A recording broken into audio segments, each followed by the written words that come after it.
Hi everyone, welcome back to your academy, that is Achievers Academy. This side Nisha Sharma. Hope you all are fine. फटाफट आ जाइए भाई. Good evening, good evening. हाँ, पढ़ाई start करेंगे बिल्कुल. हाँ, आपको पता है बिना वजह मैं कभी लेट नहीं होती हूँ. ठीक है, मंडे टू फ्राइडे अपनी क्लास रात 9 बजे ही होती है, लेकिन मैंने कमिटमेंट किया हुआ है कि मंडे टू फ्राइडे क्लास होगी तो होगी. एक्चुअली कोई गांव से कज़न थे, वो आ गए थे, पानीपत से जा रहे थे, तो ऐसे हो जाता है भाई एकदम से कि भाई पानीपत से जा रहे हैं तो मिल के ही जाएंगे, है ना. तो इस टाइप की भी सिचुएशन हो जाती है और अच्छा भी लगता है. कोई बंदा बहुत दिन के बाद आता है और वो बहुत जल्दी में आए थे, फिर फटाफट मैं आपको मैसेज देना भी भूल गई कि क्लास लेट लूँगी उनके जाने के बाद, तो मैं मैसेज नहीं दे पाई क्योंकि वो बहुत जल्दी में थे. फिर मैंने फटाफट से खाना बनाया, फटाफट से अब वो जस्ट गए हैं और उनके जाते ही मैंने क्लास स्टार्ट कर ली है. ठीक है, तो इसीलिए हम लेट हुए हैं, बट आपकी क्लास भी मेरी प्रायोरिटी है और गेस्ट अटेंड करना भी मेरी बहुत बड़ी प्रायोरिटी है, मुझे अच्छा भी लगता है ना. तो इस वजह से मैं लेट हो गई आज, बट और मैसेज भी नहीं कर पाई क्योंकि वो हम जा रहे हैं. मैंने कहा रुको यार, रोटी तो खा के जाओ, ऐसा थोड़ा ना होता है. शाम के टाइम आए थे, इत्तेफाक आए थे, वो इधर से जा रहे थे. चलो हाँ, तो चलो भाई, आज कुछ बेहतरीन से क्वेश्चन है. मतलब क्वेश्चन कैसे हैं आज के मैं आपको बताती हूँ. आज के जो क्वेश्चन है वो पेडागोजी के होंगे, सीडीपी की पेडागोजी. अब बहुत सारे बच्चों को रहता है ना मैम सीडीपी में क्या पेडागोजी आएगी. हाँ, बसते घरों में ये चीजें होती हैं और अच्छा भी लगता है मुझे. मतलब कोई आता है रिलेटिव यार पुराने, मतलब मम्मी के गाँव से बहन, मतलब मुझे वो बहुत अच्छी लगती है मेरी, है ना, तो अच्छा लगता है मुझे. बट तुम्हारी क्लास छोड़ना मुझे उससे बुरा लगता है, तो वो मेरे लिए जरूरी है. चलो अब कम टू द पॉइंट. कोई बात नहीं, 10 बज गए, हम पढ़ने से मतलब है, मैं पढ़ा के सोऊंगी, ऐसे मेरे को नींद नहीं आनी थी. अब सुनो मेरी बात को ध्यान से.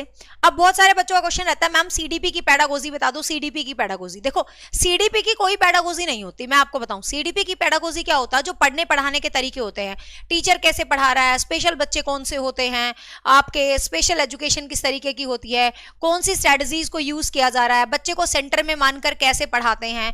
तो ये जो चीज होती है, इसी चीज को ही हम बोलते हैं सिंपल सी भाषा में क्या भाई, पेडागोजी. तो आज कुछ पेडागोजी से रिलेटेड क्वेश्चंस करेंगे सारे, ताकि आपको पेडागोजी से आने वाले क्वेश्चंस का डाउट क्लियर हो जाए. चलो देखिएगा, फर्स्ट क्वेश्चन है, हाँ फर्स्ट क्वेश्चन है, to promote meaningful learning in the classroom a teacher. ये पेडागोजी के ही क्वेश्चन है सारे के सारे. ठीक है, हाँ. अब कोई बात नहीं, तुम्हें नींद आ रही है तुम सो जाओ. ठीक है, जिसको नींद आ रही है सो जाओ भाई, मैं बिना पढ़ाई नहीं सो सकती, मुझे नींद ही नहीं आएगी. नेक्स्ट है, to promote the meaningful learning in the classroom a teacher should.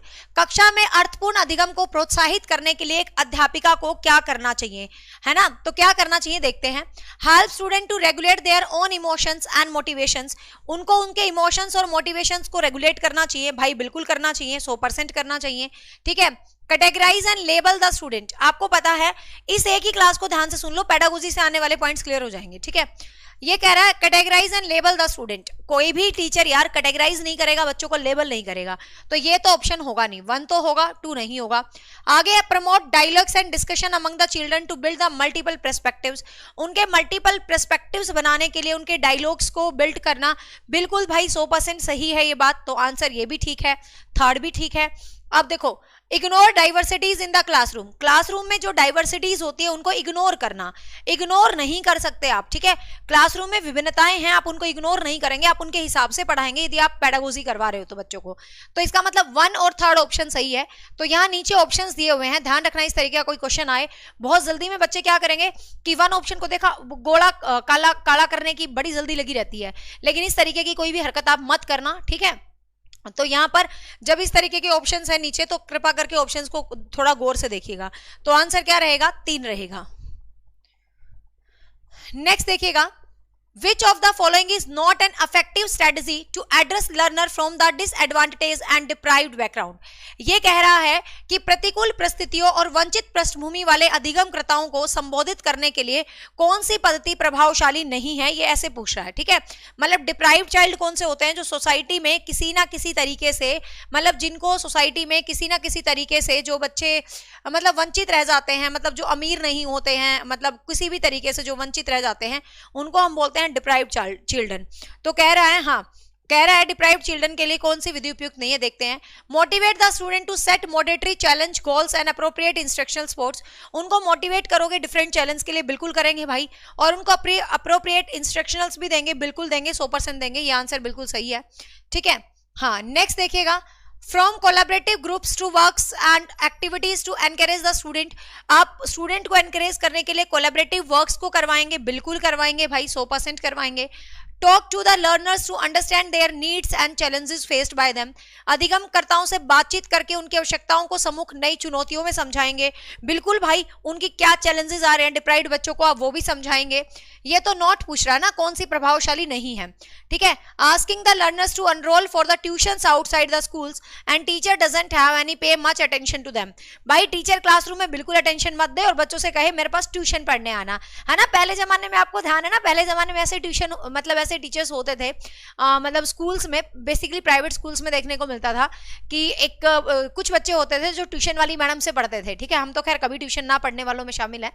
पहले जब हमारे जमाने में ट्यूशन पढ़ने वाले को नालायक माना जाता था, बट आजकल सारी दुनिया ट्यूशन पढ़ती है, ठीक है। हम सोचते थे जो ट्यूशन नहीं पढ़ता वही होशियार है, ट्यूशन पढ़ने चले गए तो हम नालायक में की कैटेगरी में शामिल हो जाएंगे। लेकिन ध्यान हो, हमारे स्कूलों में क्या होता था कि कुछ बच्चे टीचर के बड़े चहीते होते थे। वो कौन से होते थे? जो टीचर के पास ट्यूशन पढ़ते थे, है ना। ऐसा बड़ा ट्रेंड था ना, याद होगा आपको, तो ध्यान रखना। तो ये वाली कैटेगरी नहीं होगी। तो आंसर क्या रहेगा भाई? आंसर आपका रहेगा 4, ठीक है। नेक्स्ट है physical and emotional health of children their learning. Physical और इमोशनल हेल्थ बच्चों के ऊपर कैसा इंपैक्ट करती है? It is not related to, कोई संबंध नहीं है। फिजिकल इमोशनल हेल्थ का संबंध है भाई, संबंध है 100%, बहुत अच्छा संबंध है, तो आप नहीं कह सकते कोई संबंध नहीं है। हैज ए इनसिग्निफिकेंट रोल, भूमिका नगण्य है, 0 है यार। फिजिकल और इमोशनल वैल्यू की भूमिका बहुत ज्यादा है। डजंट हैव एनी इन्फ्लुएंस, इसका कोई प्रभाव ही नहीं है बच्चे पे। Play an important role in the, महत्वपूर्ण भूमिका, तो ये क्या है? महत्वपूर्ण भूमिका निभाती है, ठीक है। तो महत्वपूर्ण भूमिका निभाती है, आंसर रहेगा 4। हाँ, ये पीडीएफ मेरी बुक की है, बुक में पीछे जो 5 मॉडल टेस्ट पेपर दे रखे हैं उन्हीं की है, ठीक है। और ये सिर्फ पेडागोजी के क्वेश्चन है, जो कि है ना सीडीपी तो आपको पता, जो मैंने पढ़ा दी फैक्ट है, फैक्चुअल है। लेकिन बच्चों को रहता है, आज बहुत बच्चों का फोन आया, सीडीपी की पेडागोजी क्या है? यही होती है सीडीपी की पेडागोजी, ठीक है। किन विधियों से पढ़ा रहा है, किस तरीके से पढ़ा रहा है, क्लासरूम कैसे मैनेज हो रही है, यही होती है सीडीपी की पेडागोजी। नेक्स्ट है it is important to create learning environment in the classroom rather than the one. ये कह रहा है क्लासरूम के अंदर कैसा एनवायरनमेंट आप क्रिएट करोगे, इसकी बजाय आपको ऐसा एनवायरनमेंट क्रिएट करना चाहिए। देखो ये कह रहा है it is important to create that, भाई ऐसा वातावरण क्रिएट होना चाहिए। एक मिनट, साइलेंट कर दिया मैंने। तुम ट्राई करो मेरे साथ आंसर देने की। हाँ, तुम्हारे आंसर पे मेरा पूरा फोकस है। देखिएगा, ये कह रहा है it is important to create, class में कैसा वातावरण क्रिएट करना चाहिए? पहले ऑप्शंस पर ही आ जाओ। फियरफुल वातावरण क्रिएट करना चाहिए क्लास में? नहीं करना चाहिए। कॉम्पिटिटिव वातावरण क्रिएट करना चाहिए? नहीं करना चाहिए। कोलैबोरेटिव, सहयोगात्मक वातावरण क्रिएट करना चाहिए? करना चाहिए, है ना। अगला देखते हैं, learning environment in the classroom rather then, इसकी बजाय, कैसे की बजाय भाई? अब जब पहला ऑप्शन ये है तो दूसरा ऑप्शन ऑटोमेटिक यही निकल गया, ठीक है। कोलैबोरेटिव एनवायरनमेंट होना चाहिए, ना कि बहुत ज्यादा प्रतिस्पर्धात्मक वातावरण होना चाहिए। तो आंसर रहेगा 3। नेक्स्ट देखते हैं, which of the following is an example of the effective motivation strategy to encourage students to learn. ये कह रहा है निम्नलिखित में से कौन सा उदाहरण विद्यार्थियों को अधिगम के लिए अभिप्रेरित करने के लिए प्रभावशाली पद्धति है? मतलब बच्चों को आप मोटिवेट करना चाहते हैं, कौन सी पद्धति सबसे ज्यादा प्रभावशाली है वो आपको बतानी है, ठीक है। Giving task that they are very easy, उनको वो टास्क दे दो जो बहुत इजी है। अरे यार भाई बहुत ही आसान टास्क है तो उसका बच्चा क्या ही करेगा। Creating a lot of opportunities for the competition, उनको बहुत सारी अपॉर्चुनिटीज दो जिससे वो कंपटीशन को फाइट कर सके, ठीक है। बट आगे देखते हैं, providing scaffolding specially when the student learn a new skill. आपको पता है विद्यार्थियों को अधिगम के लिए अभिप्रेरित करने के लिए सबसे बढ़िया चीज क्या है? कि वो आगे बढ़े।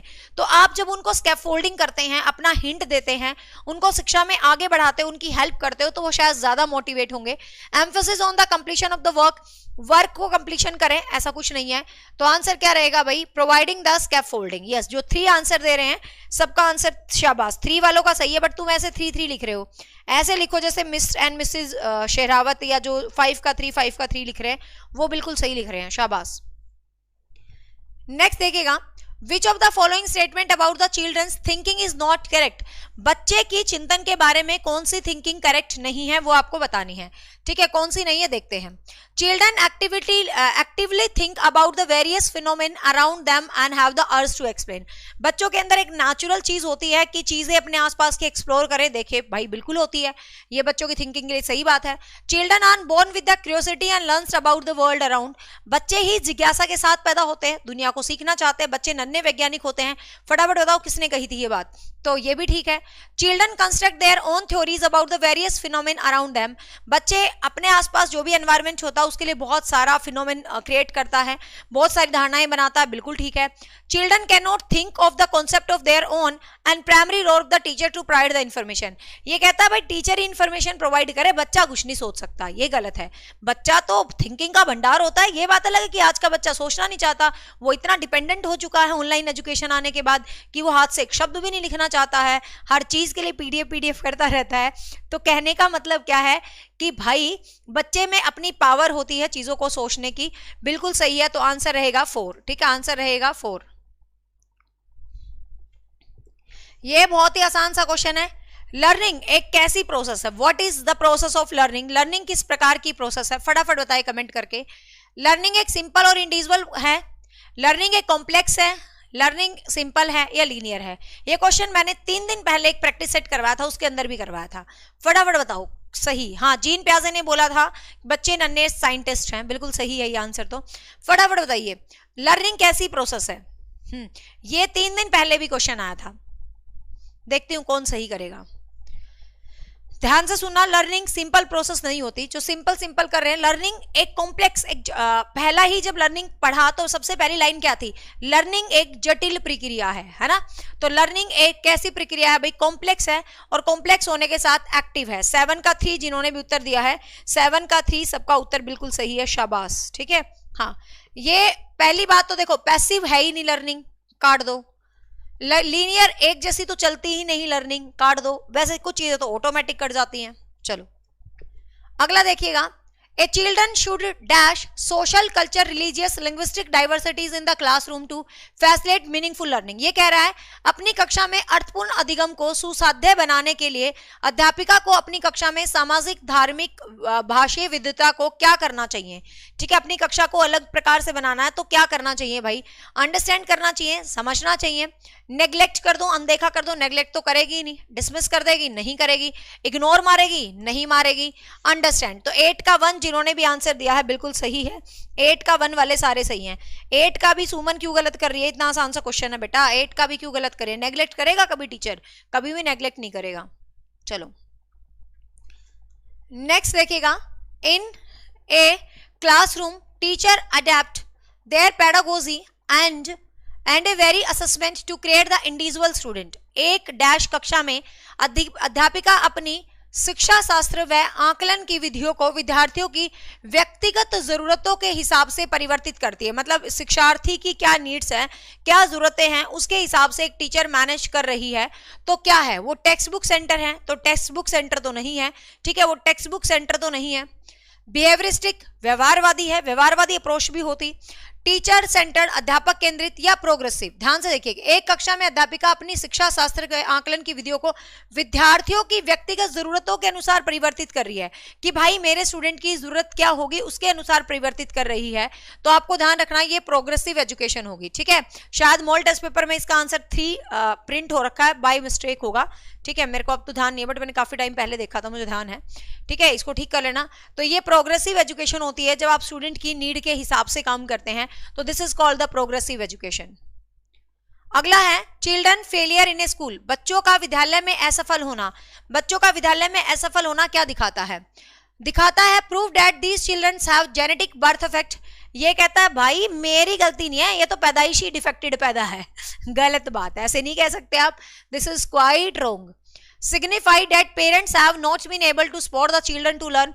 भाई माँ बाप निकम्मे हैं, बच्चे पे ध्यान ही नहीं देते। गलत बात, ऐसे नहीं कह सकते भाई, क्योंकि दुनिया का हर माँ बाप अच्छा होता है, हर माँ बाप अपने बच्चे पे ध्यान देता है, तो ऐसे बिल्कुल नहीं कह सकते, क्योंकि माँ बाप हमारे जीवन के आदर्श है। तो ऐसा नहीं हो सकता कि माँ बाप अपने बच्चों पर ध्यान नहीं दे सकते, दिस इज क्वाइट रॉन्ग, हम ऐसा नहीं कह सकते। Suggest that the children from the deprived background is not capable of learning. भाई कहता है जो पिछड़े बच्चे होते हैं वो तो पढ़ ही नहीं सकते, ये तो और भी गलत है, तुम किसी बच्चे पे इल्जाम कैसे लगा सकते हो। मैं ये ऐसे भाषा में क्यों बता रही हूं कि तुम्हें पेडागोजी समझा रही हूं। आज पेडागोजी जब आप करते हो सीडीपी की, तो आपको मोस्ट पॉजिटिव रहना है, आपको अपने आप को इतना आदर्शवादी बनाना है ना। जब आप पेडागोजी पढ़ा रहे हो ना, जब आप सीडीपी की पेडागोजी पढ़ा रहे हो ना, तो तुम सोच लेना तुम्हारे अंदर एक ऐसी आत्मा आनी चाहिए जो आत्मा बिल्कुल अच्छी आत्मा है, जो बस किसी का बुरा चाहती नहीं है, जो सभी बच्चों को समान दृष्टि से देखती है, सभी बच्चों को कहती है यार तुम दुनिया के सबसे बेस्ट बच्चे हो, जो कमी है बस मेरे में ही कमी है और मेरी कमी है, तुम में कोई कमी नहीं है। बस इतना सा ध्यान रखना, और मैं जो करूंगा भाई तेरी जरूरत के हिसाब से करूंगा, क्योंकि तू ही मेरा देवता है, तू ही मेरा सब कुछ है, जो तेरी जरूरत है बस मैं वैसा ही करूंगा। ना ही बच्चा मेरा दीनहीन है, ना ही मेरा बच्चा नालायक है। सच्चाई बात है, हमारा बच्चा नालायक भी होता है, हमारा बच्चा कामचोर भी होता है, हमारा बच्चा बहुत तरीके का होता है, लेकिन सीडीपी की जब पेडागोजी करोगे ना तो अपने दिमाग को फिट कर लो कि तुम्हें दुनिया का सबसे आदर्श टीचर बनना है, और तुम्हारे बच्चे को दुनिया का सबसे बढ़िया बच्चा है जिसके अंदर कोई कमी है ही नहीं, जो सर्वगुण संपन्न पैदा हुआ है। ठीक है, ध्यान रखना है पेडागोजी करते हुए इस चीज को। Indicate that the school has not been able to the caters the needs of interest of these the children. तो भाई स्कूल वालों की प्रॉब्लम है, इंटरेस्ट नहीं क्रिएट कर रहे, बालक है मां निकम्मा, पढ़ना नहीं चाहता, पर ब्लेम लगाना स्कूल पे, बच्चे पे ब्लेम तो लगा ही नहीं सकते। ठीक है, स्कूल पे ब्लेम करना, स्कूल वाले निकम्मे पढ़ाते नहीं है बालक को अच्छे ढंग से। ठीक है, मजाल है बच्चा ना पढ़े हैं, तो ध्यान रखना आंसर क्या रहेगा भाई, 4 रहेगा। ठीक है, 10 का आंसर क्या रहेगा, 4 रहेगा, ऐसा याद रखेंगे। नेक्स्ट है by working in groups teaching and helping each other children. समूह ग्रुप में आप काम कर रहे हो, ग्रुप टीचिंग कर रहे हो, एक दूसरे की हेल्प कर रहे हो, सहायता कर रहे हो, तो क्या करोगे भाई। हाँ, सबके आंसर सही आ रहे हैं, शाबाश शाबाश शाबाश। पेडागोजी सीडीपी की हो जाती है, ये तो तुम्हारा बहम निकालने के लिए पेडागोजी करवा रही हूँ, कुछ है होता नहीं इसमें, बार बार कहती हूं मैं पर तुम मानते नहीं हो। Get distracted and hence it is an effective pedagogical strategy. बच्चों का ध्यान भंग हो सकता है, यह एक प्रभावशाली शैक्षिक पद्धति नहीं है। कहता भाई समूह में मत पढ़ाओ, बच्चों का ध्यान भंग हो जाएगा, वो उसको देखेगा वो उसको देखेगा, ऐसा थोड़ी ना होता है। समूह में पढ़ाओगे तो अच्छी बात है। हाँ, नेक्स्ट है डेवलप कॉम्पिटिटिव टेंडेंसीज इन हिंडर लर्निंग। बच्चों में प्रतिस्पर्धात्मक प्रवृत्ति उत्पन्न हो जाती है। भाई बच्चे एक दूसरे खून के प्यासे बन जाएंगे उनके ग्रुप में पढ़ाओगे तो, कि ये मेरे से ज्यादा नंबर ले रहा है, ये मेरे से कम नंबर ले रहा है। नहीं, ऐसा नहीं है, हमारे बच्चे बहुत अच्छे हैं। Are able to reflect in their own thoughts process and shift to the higher level of cognitive activity. अगला देखते हैं, कैन डेवलप द मिसकंसेप्शंस। उनके अंदर भ्रांतियां पैदा हो जाएंगी एक दूसरे के साथ पढ़ के, ऐसा भी नहीं है। आपको पता है यदि वो सामूहिक रूप से पढ़ रहे हैं, कोलैबोरेटिव रूप से पढ़ रहे हैं, तो भाई वो एक हायर कॉग्निटिव एक्टिविटी को रिफ्लेक्ट करेंगे, उनके अपने विचार तो बाहर निकलेंगे ही निकलेंगे, साथ में भाई मित्र के भी निकलेंगे। खुद तो है ही निकम्मा, मित्र उससे 10 गुना निकम्मा, और 2 निकम्मे मिलकर रिजल्ट कैसा लेके आएंगे, समझ लो। अब सीधी बात क्या है, अब मैं इस माध्यम से तुम्हें क्या समझाना चाहती हूँ, संगति ऐसी बनाओ जो अच्छी हो। आपकी सक्सेस के ऊपर संगति का बहुत बहुत बड़ा असर पड़ेगा, मैं तुम्हें 100% बोल रही हूँ। एक दोस्त तुमने ऐसा टोल लिया जो खुद पढ़ के राजी नहीं, और ना तुम्हें पढ़ने देगा ना तुम्हें कामयाब होने देगा, सारा दिन आवारागर्दी करवाएगा, उस दोस्त से कृपा करके दूरी बना लिए अभी की अभी। ठीक है, हाँ, लेकिन एक दोस्त आपने ऐसा पढ़ लिया जो एक ही तरीके से डेडिकेटेड है, जो सिर्फ पढ़ना चाहता है, सिर्फ पढ़ाना चाहता है, और उसकी जिंदगी का एक ही मात्र लक्ष्य है कि मुझे कामयाब होना है, तो डेफिनेटली आप भी कामयाब होगे। तो खरबूजे को देके खरबूजा रंग बदलता है, ये कहावत बचपन में सुनी होगी ना, तो कृपा करके अपना जो लेवल है दोस्ती का वो अच्छा बनाए। ठीक है, पीआरटी का पेपर होगा, पीआरटी में पेडागोजी ऐसी आएगी। अब तुमने बहुत अच्छे से पढ़ लिया तो इसलिए लग रहा है। ये बार बार ये क्यों दुखी हो रही है, पिरशु Dhanda Jind, ma'am PGT English special batch में सब्जेक्टिव पेपर का बैच होगा या अलग होगा? बेटा ये ऑब्जेक्टिव पेपर का बैच है, मैंने पहले ही उस पर मेंशन किया हुआ है। सब्जेक्टिव अलग पैटर्न होता है, लेकिन सब्जेक्टिव का सिलेबस यही आएगा, बेस यही है। लिखने का तरीका, पेपर करेक्शंस, वो एक अलग कॉन्सेप्ट होगा, वो अलग होगा batch subjective exam objective exam के होने के बाद। ठीक है, दोबारा इस कमेंट को स्क्रीन पे मत करना, कॉपी पेस्ट करने से मुझे बहुत एलर्जी है। ये ऑब्जेक्टिव पेपर है, ऑब्जेक्टिव पेपर है, और आपकी अभी नेक्स्ट मतलब 2 से 3 दिन के बाद मैं आपके बैच में लाइव आ जाऊंगी, क्योंकि मेरा हरियाणा जेबीटी से लगभग काम खत्म हो गया है। तो आपके बैच में मैं लाइव आऊंगी, और आपका एक रिवीजन जो होता है, क्विक रिवीजन, सिलेबस पूरा है, प्रैक्टिस सीरीज, प्रैक्टिस क्वेश्चन भी मैंने आज डाले हैं। क्विक रिवीजन मैं आपको लाइव आके करवाऊंगी, 8-10 दिन लगातार सारा रिवाइज करवा दूंगी तुम्हारा एचपीएससी का सिलेबस। ठीक है, सो कृपा करके अब इस कमेंट को मत करना दोबारा से। ठीक है, पहले ऑब्जेक्टिव पेपर दे दो, ऑब्जेक्टिव में 4 गुना में आ जाओ, फिर सब्जेक्टिव पेपर का अलग से होगा। ये सब्जेक्टिव का बैच नहीं था, ये ऑब्जेक्टिव का है। लेकिन हाँ, तुम चाहो तो इससे सब्जेक्टिव निकाल सकते हो, क्योंकि जो चीजें पढ़ा रखी हैं, सब्जेक्ट वही है, कंटेंट वही है, उसको लिखने का तरीका आपको मैनेज करना। बट सब्जेक्टिव में अलग एफर्ट्स लगते हैं, ऑब्जेक्टिव अलग चीज होता है, उसके ऊपर मेंशन है, इट्स ऑब्जेक्टिव बैच। चलो, तो आंसर क्या रहेगा भाई, यहाँ पर 3 रहेगा। और एक बार कर दिया कॉपी पेस्ट मारती रहेगी हैं। इंग्लिश वाले भी कब से यार इतना कॉपी पेस्ट करने लगे? इंग्लिश वालों को तो मैं बहुत अच्छा समझती हूँ कि इंग्लिश वाले बच्चे बड़े शाणे होते हैं। तुम भी बावड़ेपन का परिचय देने लगे। नेक्स्ट है, कितना शांत बैठे हो तुम, मेरे को प्राउड होता है कभी कभी तो इंग्लिश वाले बच्चों पे, सच में प्राउड होता है। एचपीएससी के बच्चे इतने प्यार से पढ़ रहे हैं चीजों को, कभी भी ऐसे मैसेज नहीं करते कि मैडम, उनको दिख रहा है एचपीएससी का फोल्डर मैडम ने बना रखा, खूब प्यार से पढ़ रहे हैं। और मैंने बोल दिया कि मैं रिवीजन करवा दूंगी तुम्हें 10 दिन, तो चुप बैठे आराम से, मैडम आएगी जब करवा देगी। और इंग्लिश वाले होके ऐसी हरकतें मत करा करो, इंग्लिश वालों से थोड़ा अलग फीलिंग आती है, समझ सकते हो ना। नेक्स्ट है, school dash socialisation of children, बच्चों के समाजीकरण में विद्यालय, बच्चों के समाजीकरण में जो विद्यालय होता है वो प्राइमरी एजेंसी है, प्राथमिक कारक है, सेकेंडरी एजेंसी है, कोई रोल प्ले नहीं करता। तो आपको पता है जो सोशलाइजेशन के अंदर है, जो स्कूल होता है वो सेकेंडरी, से स्कूल से सेकेंडरी, मतलब एस से स्कूल एस से सेकेंडरी, ठीक है। आपका जो घर परिवार वगैरह होता है वो प्राइमरी एजेंसी के अंदर आता है, लेकिन जो स्कूल है वो सेकेंडरी एजेंसी के अंदर आता है, ठीक है। अरे मेरी तो सबसे अटैचमेंट है, मजाक कर रही हूँ, इंग्लिश वालों से इसलिए हो जाती है क्योंकि कॉमन बैच के साथ उनका सब्जेक्ट भी मेरा ही है ना, इसलिए। नेक्स्ट देखिएगा, निम्नलिखित में से किस मनोवैज्ञानिक ने प्रस्तावित किया है कि बच्चों का चिंतन गुणात्मक रूप से वयस्कों की अपेक्षा अलग होता है। ये एक फैक्चुअल क्वेश्चन है, इसको आपको रटना नहीं है, सिर्फ और सिर्फ इसको याद करना है, ठीक है, मतलब सिंपल, इसका कोई शॉर्टकट नहीं है। ये कह रहा है किस मनोवैज्ञानिक ने बोला है कि बच्चों का चिंतन गुणात्मक रूप से वयस्कों की अपेक्षा अलग होता है, कि बच्चों का चिंतन अलग होता है और जो बड़े लोग होते हैं उनकी थिंकिंग अलग होती है। तो आपको पता है ये किसने बोला भाई, प्याजे ने बोला, क्योंकि प्याजे ने यही तो बोला है कि हर लेवल पर थिंकिंग प्रोसेस अलग अलग होता है, बच्चे अलग सीखते हैं, बड़े अलग सीखते हैं, दूसरे अलग सीखते हैं। तो बिल्कुल सही स्टेटमेंट है, सबका आंसर सही है, ये स्टेटमेंट आपके जीन प्याजे ने ही दी है। चलो नेक्स्ट है, विच of the following statement about the development is correct, development के लिए कौन सी स्टेटमेंट करेक्ट है आपको वो बतानी है। Development occurs in the neat orderly set of the stage pre determines by the genetic factor, विकास सुरुचिपूर्ण होता है, सुव्यवस्थित होता है, जेनेटिक फैक्टर्स उसको डिवाइड करते हैं। और चलो आगे देखते हैं, ठीक है। Development is simple and unidimensional, development एक सरल होता है, एक दिशीय, एक डायरेक्शन की प्रक्रिया होती है, ठीक है। कौन सा कथन सही है, ठीक है। There is a lot of culture diversities in the development of the children, बच्चों के विकास में बहुत सारी सांस्कृतिक विभिन्नताएं होती है, मतलब डिफरेंट डिफरेंट बच्चे होते हैं, डिफरेंट डिफरेंट विकास होता है, ठीक है। Children across the world follow the same sequence, देखिए सबसे पहले एलिमिनेट करो, सेम सीक्वेंस में बच्चे नहीं होते, नहीं होते ना भाई, कभी भी आपने देखा है कि बच्चे सेम तरीके से आगे बढ़ते हैं, नहीं बढ़ते हैं। Development occurs in a neat orderly, neat and order, development हमेशा ऑर्डरली होती है, ऑर्डरली का मतलब एक लीनियर फॉर्म में होती है, नहीं होती, ये स्पाइरल फॉर्मेट में इधर उधर मूव होती रहती है। डेवलपमेंट इज सिंपल और यूनिडायमेंशनल होती है, ऐसा किसने बोला, एक पक्ष होती है। डेवलपमेंट तो सिर से लेके पैर तक भी होती है, डेवलपमेंट तो केंद्र से लेके नाभि तक भी होती है।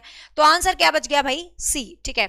सी जिन्होंने भी आंसर दिया है बिल्कुल सही उत्तर दिया है, शाबाश, वेरी गुड, सी उत्तर बिल्कुल सही है, सबका ही सही है, शाबाश, वेरी गुड। अगला क्वेश्चन देखते हैं, Which of the following is a major hallmark of the period of the middle childhood? निम्न में से मध्य बाल्यावस्था की अवधि का मुख्य प्रमाण चिन्ह कौन सा है। अब आप सोचोगे मैडम ये मध्य बाल्यावस्था कौन सी होगी, हमने तो प्री चाइल्डहुड पढ़ी और पोस्ट चाइल्डहुड पढ़ी है, तो सिंपल सी बात है जो प्री चाइल्डहुड, यस जो सिंपल सी बात है जो प्री चाइल्डहुड और पोस्ट चाइल्डहुड के बीच की बातें हैं वो मध्य हो गई, ठीक है। तो ये क्या कह रहा है भाई, मध्य बाल्यावस्था में कौन सी चीज है, कौन सा सबसे ज्यादा अच्छा साइन है, वो हम देखते हैं। Rapid development of A motor skills and overall physical growth, rapid development of motor skill, और ये तो आपका इन्फेंसी में होता है, ठीक है। ये किस अवस्था में होता है भाई, ये आपका इन्फेंसी में होता है। Development of a scientific reason ability, बच्चों के अंदर साइंटिफिक रूप से एबिलिटी के रूप से डेवलपमेंट होनी शुरू हो जाती है, बिल्कुल होनी शुरू हो जाती है भाई। लेकिन आगे देखते हैं, emergence of the make believe play, प्रतीकात्मक खेल प्ले, ये तो प्री चाइल्डहुड के टाइम आ जाता है। Development of a logical thoughts that concrete in the nature, तर्क संगत विचारों का विकास होता है जो प्राकृतिक रूप से मूर्त होता है। अब ध्यान से देखिएगा, अब इस क्वेश्चन का फर्स्ट तो होगा नहीं, आपको पता है, ठीक है, थर्ड होगा नहीं, बचे क्या दो ऑप्शन। अब development is scientific reasoning ability, तो ये जो साइंटिफिक रीजनिंग एबिलिटी अब्स्ट्रक्ट वाली होती है ये किशोर अवस्था में जाती है, आपको पता है जब भी अब्स्ट्रक्टिज्म हो जाए, कुछ अब्स्ट्रक्ट आ जाए तो वो किशोर अवस्था के अंदर जाएगा, ठीक है। तो development is a logical thoughts in concrete of the nature, तो 15 का रहेगा डी उत्तर। तो 15 का डी उत्तर जिन्होंने भी दिया है, मैं एक का नाम नहीं पुकार सकती क्योंकि सबने ही 15 का डी दिया है, वेरी गुड, शाबाश, है ना, सबने ही 15 का डी दिया है, तो वेरी गुड। अगला देखते हैं, एक का नाम तो तब पुकारूं जब कोई एक कमेंट कर रहा हो, सारे सही कमेंट कर रहे हैं। नेक्स्ट है, अकॉर्डिंग टू जीन प्याजे children in the formal operational stage, Jean प्याजे के अनुसार बच्चा अमूर्त संक्रियात्मक अवस्था में, मतलब चौथी अवस्था में क्या करता है। पेडागोजी में जीन प्याजे फिर भी आ जाता है, पेडागोजिकल इश्यूज में भी। Can not conserve, classify and seriate. बच्चा अमूर्त संक्रियात्मक अवस्था में can not conserve and classify the seriate. देखो कंजर्वेशन, सीरियलेट करना ये थर्ड अवस्था में कर लेता है, लेकिन आप सीधी सी बात सोचो कि जो काम थर्ड में करता है वो तो फोर्थ में कर ही कर सकता है। ठीक है, ये कह रहा है जीन प्याजे के अनुसार बच्चे अमूर्त संक्रियात्मक अवस्था में डैश कर सकते हैं, क्या कर सकते हैं, ओके क्या कर सकते हैं। ठीक है, तो जीन प्याजे के हिसाब से ये कंजर्वेशन, क्लासीफाई एंड सीरियलेट ये लिख रहा है कैन नॉट, तो ऐसा नहीं कह सकते हो आप। एक बच्चा जो थर्ड अवस्था में करता है वो तो फोर्थ में ऑटोमेटिक कर भी सकता है। Begins to engage and make believe in symbolic play, symbolic play के अंदर तो सेकंड एज के अंदर होता है। ठीक है, ये तो नहीं होगा इसका answer. To capable of hypothetical deductive reasoning and prepositional thoughts, तो हिपोथेटिकल रीजनिंग थॉट्स को वो प्रोसीड करता है, बिल्कुल करता है भाई। Are bound by the centralisations and irreversibility, irreversibility और सेंट्रलाइजेशन जो होता है, केंद्रीकरण और अनुत्क्रमण्यता, ये सेकंड अवस्था में होती है ना। प्याजे कहता है कि बच्चा सेंट्रलाइज्ड होता है, एक चीज को केंद्र मान के उसको उसी के तरीके से सोचता रहता है, एक ही तरीके से, तो सेंट्रलाइजेशन सेकंड होता है और डिसेंट्रलाइजेशन थर्ड एज में होता है। ठीक है, तो यहां पर फोर्थ एज के लिए जो आंसर रहेगा वो 3 रहेगा, जो मोस्ट अप्रोप्रिएट आंसर है। नेक्स्ट है at which stage of the Lorenz-Kohlberg theories of the moral development do individuals believe that actively maintaining the current social system ensure positive human relationships and social order, society के साथ human relationships create करना है, तो आपको पता है ये किस लेवल के अंदर आएगा भाई, ये इसके लेवल थर्ड के अंदर आ जाएगा। और लेवल थर्ड की जो स्टेज है द सोशल ऑर्डर मेंटेनिंग, बहुत ही आसान क्वेश्चन है। लेवल थर्ड की जो स्टेज 5 है ये उसका आंसर है, बहुत सीधा सीधा आंसर है। ठीक है, अजय एस्टेट सिलेबस की वीडियो बनाई हुई है, चेक कर लेना। सिंपल लिखना एस्टेट सिलेबस बाय निशा मैम। आपके माइंड में दुनिया का कोई भी भ्रम चल रहा है एस्टेट को लेके, कोई भी डाउट आपको चल रहा है किसी भी एग्जाम को लेके, सिंपल आप वो डाउट लिखा करो और बाय निशा मैम लिख दिया करो। यकीन मानना मैं हर चीज का रिस्पॉन्स तुम्हें दिया मिलेगा यूट्यूब के ऊपर, बस एक बार डाल के देख लिया करो। तुम डालोगे सीडीपी टॉपिक वाइज सिलेबस तुम्हें मिलेगा, तुम डालोगे Hindi topic wise syllabus, English topic wise syllabus, Haryana GK topic wise, most important revision session, you will get everything. बस शिद्दत से लिखना सीखो बाय निशा शर्मा। हर क्वेश्चन के साथ, हर बात के साथ, हर प्रश्न के साथ एक चीज सीख लो बाय निशा शर्मा, बस तुम्हें जवाब मिल जाया करेगा। ठीक है आगे चलो। नेक्स्ट है during the period of childhood development, बाल्यावस्था में जो विकास होता है बाल्यावस्था में वो किस तरीके का होता है। देखते हैं भाई बाल्यावस्था में विकास किस तरीके का होता है। Consist only in the quantitative changes, परिमाणात्मक चेंज नहीं आते, मात्र परिमाणात्मक चेंज वो होते हैं जो शरीर में वृद्धि करते हैं, जो बेसिकली पीआरटी मतलब शैशवावस्था में आते हैं। तो आप नहीं कह सकते कि बाल्यावस्था की अवधि में सिर्फ परिमाणात्मक चेंज आते हैं, ओनली क्वांटिटिव नहीं आते, क्वालिटेटिव ज्यादा हो जाते हैं, बल्कि बाल्यावस्था में वो रहता है, मतलब एक माइंड जो बच्चा चलाता रहता है। ऑर्डरली एंड डिसज्वाइंट, अनियमित और असंबंध होता है। ठीक है, चाइल्डहुड होती है, चाइल्डहुड में बच्चा रेगुलर हो जाता है, असंबंधित भी हो जाता है, बट हम बेस्ट देखेंगे। हाँ, orderly and disjoint is slow and can not be measured, धीमी गति से होता है और मापा नहीं जा सकता, ऐसा नहीं कह सकते। Is multi layered and complex, बहुस्तरीय और मिश्रित होता रहता है। देखो जब आपका चाइल्डहुड का पीरियड आता है, तो आपको पता वो कैसा पीरियड आता है, उसके अंदर शारीरिक विकास तो थोड़ा सा कम हो जाता है, लेकिन जो मेंटल लेवल होता है उसमें बच्चा जूझता रहता है, मेंटल एक्टिविटीज ज्यादा करता रहता है, और मेंटल एक्टिविटीज जहां भी आ जाता है, जहां दिमाग का मामला हो जाता है, वहां चीजें कॉम्प्लेक्स हो जाती है। ठीक है, तो ध्यान रखना, तो आंसर रहेगा डी। नेक्स्ट है, ये आसान सा क्वेश्चन है भैया, बहुत आसान क्वेश्चन है, फटाफट बता दो। जोनो प्रोक्सिमल डेवलपमेंट, निकटतम विकास क्षेत्र क्या होता है। इस क्वेश्चन को मैं नहीं बताऊंगी, तुम बताओ, क्योंकि 36 बार बताए हुए क्वेश्चन है ये। जेडपीडी क्या होता है, फटाफट से कमेंट करो। The process where two individual begins the different understanding shared, दो अलग अलग अंडरस्टैंडिंग शेयर करते हैं। The process which children learns the platform set order number society है। नेक्स्ट है the area between the child current level of independent performance, the level of performance that the child could achieve with the help of the adult and more skills of the peers, a range of the tasks the children should able to। तुम दो इसका answer, क्योंकि इसका answer मैं दूंगी तो तुमने आज तक पढ़ा ही क्या है, इतना आसान क्वेश्चन है ये। हाँ, तो ये तो प्रक्रिया तुम्हें रट गई होगी भाई, रट गई होगी। जोन ऑफ प्रोक्सिमल डेवलपमेंट क्या होता है, बच्चे ने पहले क्या सीख रखा और बाद में क्या सीख रहा है, अपने पहले क्या सीखा था बाद में क्या सीख रहा है, समकक्षों के साथ क्या सीख रहा है, उसके मध्य जो क्षेत्र बनता है, उसके मध्य जो क्षेत्र बनता है, तो वही तो जेडपीटी होता है। ठीक है, तो आंसर रहेगा सी। वेरी गुड, शाबाश। चलो नेक्स्ट है, एक प्रगतिशील कक्षा में शिक्षण अधिगम प्रक्रिया के दौरान अधिगमकर्ताओं का मूल्यांकन। ये कहता है एक प्रोग्रेसिव क्लासरूम है, तो उसमें आप शिक्षण अधिगम प्रक्रिया कर रहे हो, तो अधिगमकर्ताओं का कैसे मूल्यांकन करेंगे, देखते हैं। It is helpful in identify the high low and non achievers purpose of the feedbacks. ये हाई लो बच्चों को आइडेंटिफाई करवा देगा भाई। Very important since it give the insight to the children understanding and help the teacher to reflect on our pedagogy. ये बच्चों की एक समझ बेहतर करेगा, जिससे हम टीचर को फायदा मिले अपनी पेडागोजी को कैसे बनाना है। पेडागोजी मतलब पढ़ने पढ़ाने का तरीका, शिक्षण शास्त्र कैसे क्रिएट करना है। It is not at all helpful, ये बिल्कुल भी हेल्पफुल नहीं है। क्रिएट हिंड्रेंस, हिंड्रेंस का मतलब रुकावट पैदा करेगा। तो भाई आपको पता है, यदि आप अच्छे तरीके से पेडागोजी को यूज करते हो, किसी भी तरीके से असेसमेंट या कुछ भी है, तो वो हमेशा आपको हेल्प करेगा। ठीक है, वो आपको अंडरस्टैंड करवाएगा, और बच्चों को आप समझोगे तो आपकी जो अंडरस्टैंडिंग है वो वाइड होगी और आप बेटर अपना आउटपुट दे पाएंगे। ठीक, आंसर रहेगा 2। नेक्स्ट है, यहां पर हार्वर्ड गार्डनर की कुछ बुद्धि है। ठीक है, बुद्धि का अनुपालन संभावना के अनुसार सही है। अच्छा, ये क्या कह रहा है, हार्वर्ड गार्डनर की बुद्धि सिद्धांत के अनुसार निम्नलिखित में से कौन सा जोड़ा बुद्धि के प्रकार और उनकी स्थिति का अनुपालन करता है, मतलब कौन सा पेयर है जो बुद्धि के प्रकार को दिखाता है। देखते हैं कौन सा सही मैच है। लिंग्विस्टिक, लिंग्विस्टिक होती है भाषाई बुद्धि। अब भाषाई बुद्धि वाला मूर्तिकार होगा भाई, मूर्तिकार भाषाई बुद्धि वाला नहीं होता। मूर्तिकार या तो आपकी कंक्रीट इंटेलिजेंस वाला होता है। ठीक है, मूर्तिकार की बात करें तो ये कंक्रीट इंटेलिजेंस वाला होता है, ये भाषाई बुद्धि वाला नहीं होता। भाषाई बुद्धि वाला तो भाषाविद होगा, व्याकरणविद होगा, ग्रामरिस्ट वाला होगा। ठीक है, बॉडी काइनेस्टिक इंटेलिजेंस के अंदर एथलेटिक आता है, बिल्कुल आता है, रुको आगे। स्पेशल इंटेलिजेंस के अंदर आपका थेरेपिस्ट आता है, मनोवैज्ञानिक आपका स्पेशल इंटेलिजेंस के अंदर नहीं आता। स्पेशल इंटेलिजेंस के अंदर वो आते हैं जिनको सही जगह का ज्ञान होता है, जैसे कि मैप बनाने वाले होते हैं, जो डायरेक्शंस देखने वाले होते हैं, तो इस तरीके के जो बंदे होते हैं। इवन आपको ध्यान रखना, पायलट, बहुत बच्चे कंफ्यूज होते हैं इस क्वेश्चन में, ध्यान से सुनिएगा। पायलट की यदि हम बात करें तो आपको पता, पायलट जो है वो डायरेक्शंस पर काम करता है, तो पायलट भी स्पेशल के अंदर आता है। ध्यान से सुनिएगा, मेरे को पता अब तुम्हारे माइंड में क्वेश्चन आएगा, नहीं मैडम हमने बहुत सारी किताबों में तो पायलट को बॉडी काइनेस्टिक पढ़ा है, क्योंकि जो पायलट है वो जहाज चलाएगा और उसकी बॉडी मूवमेंट खराब होगी तो जहाज को ही गिरा देगा। लेकिन ध्यान से देखना, जहाज हमेशा दिशा पर निर्धारित होकर चलती है।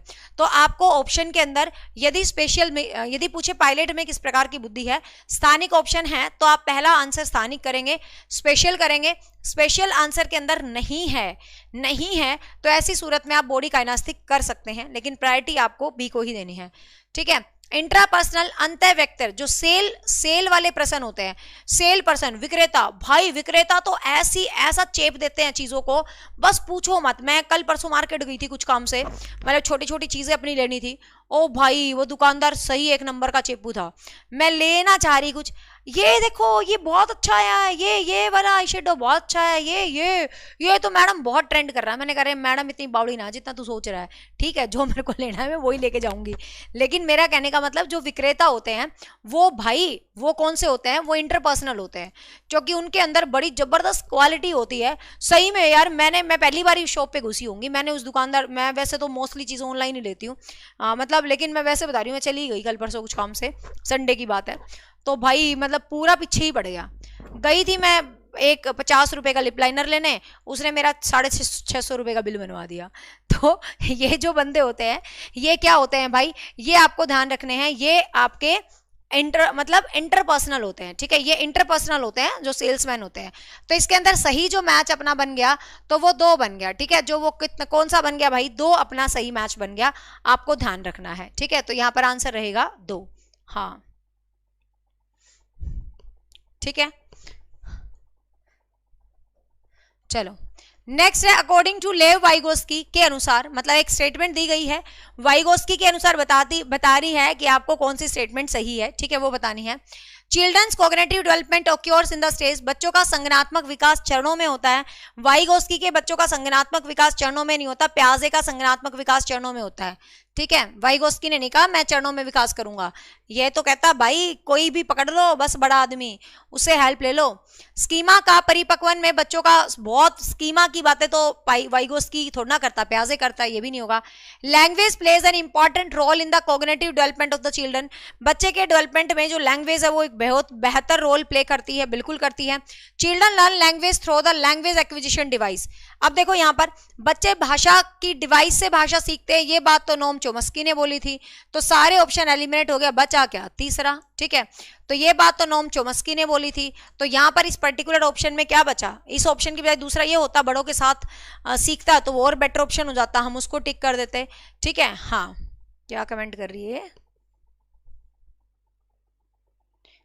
पानीपत की संडे मार्केट बहुत अच्छी है, बहुत बेकार है पानीपत की मार्केट, कुछ नहीं है पानीपत की मार्केट में, ठीक है, कोई अच्छी नहीं होती संडे मार्केट। मैं कुछ और काम गई थी, नहीं मैं एक छोटी सी चीज़ नहीं लेने जाती, मुझे और कोई काम थे, मेरे रूम की लाइटें खराब हो रखी थी कई दिन से मेरी शक्ल नहीं दिखती थी ना तुम्हें, आज दिख रही है ना तो मैं तो अपने और काम गई थी, लाइटें वाइटें लेने और ये सब काम करने जाती हूँ मैं, एकेडमी से रिलेटेड काम होता तभी निकलती हूँ ना, मैं एक लाइनर लेने निकलूंगी कभी ना निकलूँ, ऑनलाइन जिंदाबाद। चलो, और संडे मार्केट में कुछ नहीं होता, भूल के ना आ जियो। पानीपत की मार्केट सच्ची में है ना बिल्कुल अच्छी नहीं है, सही बता रही हूँ, पानीपत से तो पानीपत के आसपास के गांवों की मार्केट अच्छी है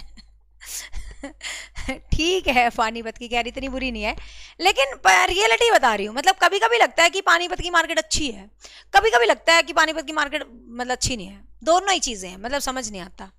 हाँ ठीक है, चलो। A child centred classroom is one in which, बाल केंद्रित कक्षा वह है, मतलब बाहर वालों को पानीपत की मार्केट बहुत अच्छी लगती है, लेकिन ठीक है इतनी बुरी नहीं है, बेचारी सस्ती मार्केट है, बढ़िया है। देखो पानीपत के मार्केट वाले ना सुन रहे हो, देखते हैं। ए child centred classroom is one which, बाल केंद्रित कक्षा कौन सी होती है, कौन सी होती है भाई बाल केंद्रित कक्षा। The teacher uses reward and punishment to direct, चलो चलो पढ़ लो, बट पानीपत की मार्केट में एक चीज है, मैं तुम्हें सच्चाई बता रही हूँ, 50 की चीज को 200 का बेचने की कोशिश करते हैं, ये सबसे बड़ी क्वालिटी है पानीपत की मार्केट में हाँ देखो, ये कह रहा है कि बाल केंद्रित कक्षा है जिसमें the teacher has reward and punishment to the direct children behaviour, बच्चे के बिहेवियर के हिसाब से उसको रिवार्ड मिलता है और पनिशमेंट मिलता है। The teacher is flexible and caters to the need of individual children, बच्चों की इंडिविजुअल नीड्स के हिसाब से काम करता है। The teacher uses the text book as the only source of knowledge, teacher text book को नॉलेज के सोर्स के रूप में इस्तेमाल करता है। The teacher segregate the children based on their abilities, अध्यापक बच्चों को उनकी क्षमताओं के आधार पर वर्गीकृत करता है। तो आपको पता है भाई यहाँ पर क्या है भाई, बाल केंद्रित शिक्षा की बात करी है, तो बाल केंद्रित शिक्षा की बात करी है 2, ठीक है, बाल केंद्रित शिक्षा की बात करी है 2। हाँ चलो, मार्केटों की बात मत करो, शुरू हो जाऊंगी मैं दिल्ली की अकॉर्डिंग टू, अरे भाई सब मजाक की बात है, हर जगह हर टाइप की शॉप होती है, अच्छी रिलायबल शॉप भी है, अच्छी चीजें भी बहुत मिलती हैं, वो तो मजाक की बात थी, ठीक है ना, मजाक की बात थी, हम जिस शहर में रहते हैं वो बेस्ट है, और ऐसा कुछ नहीं है, हर जगह है ना दुनिया में, हर जगह हर चीज होती है, हर जगह अच्छा बुरा हर चीज अवेलेबल होती है, अच्छी भी बहुत शॉप है, हर जगह हर चीज होती है, वो ठहरी मजाक की बात थी, वो तो तुम्हारा एंटरटेन कर रही थी 2 मिनट के लिए। किस मनोवैज्ञानिक के अनुसार बच्चों के संज्ञानात्मक विकास में सांस्कृतिक उपकरण एक महत्वपूर्ण भूमिका निभाता है, किसके हिसाब से भाई, किसके हिसाब से, आपका वाइगोस्की के हिसाब से, ठीक है, तो बहुत आसान क्वेश्चन था, जरूरत नहीं होगी इसको कराने की। हाँ सारे जने आराम से, इतने पीछे कैसे चले गए कमेंट, क्लियर भाई, तो ये आपको ध्यान रखना, लेव वाइगोस्की आसान सा क्वेश्चन है, छोड़ो इसको, आगे चलते हैं। कक्षा में सभी लिंगों में जेंडर रूढ़िवादिता को कम करने और विकास के विस्तार की संभावनाओं को बढ़ाने के लिए प्रभावशाली पद्धति कौन सी है। ये कहता है कि जेंडर बायस को कम कर दे, जेंडर बायस समझ लो रूढ़िवादिता लड़के लड़कियां करते हैं जो, तो ये कहता है भाई उनकी पद्धति कौन सी प्रभावशाली है।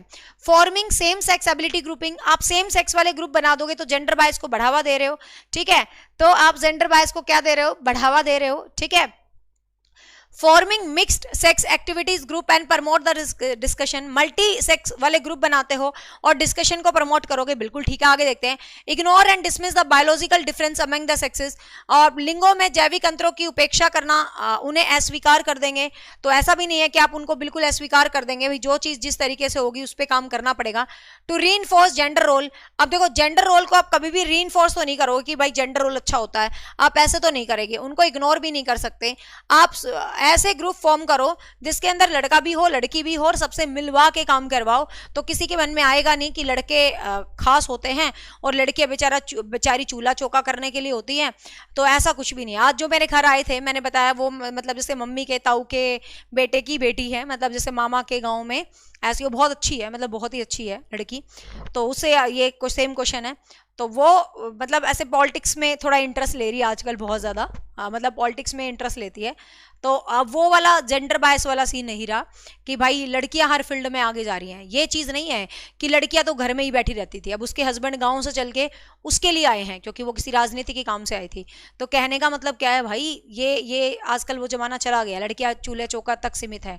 ये बात अलग है कि लड़की चाहे दुनिया में कुछ भी बन जाए, चूल्हा चौका वो फिर भी करेगी। क्यों? क्योंकि उसके घर वाले को किसी और का खाना टेस्टी नहीं लगता, वो एक अलग मजबूरी हो जाती है हमारी जिंदगी में, ठीक है।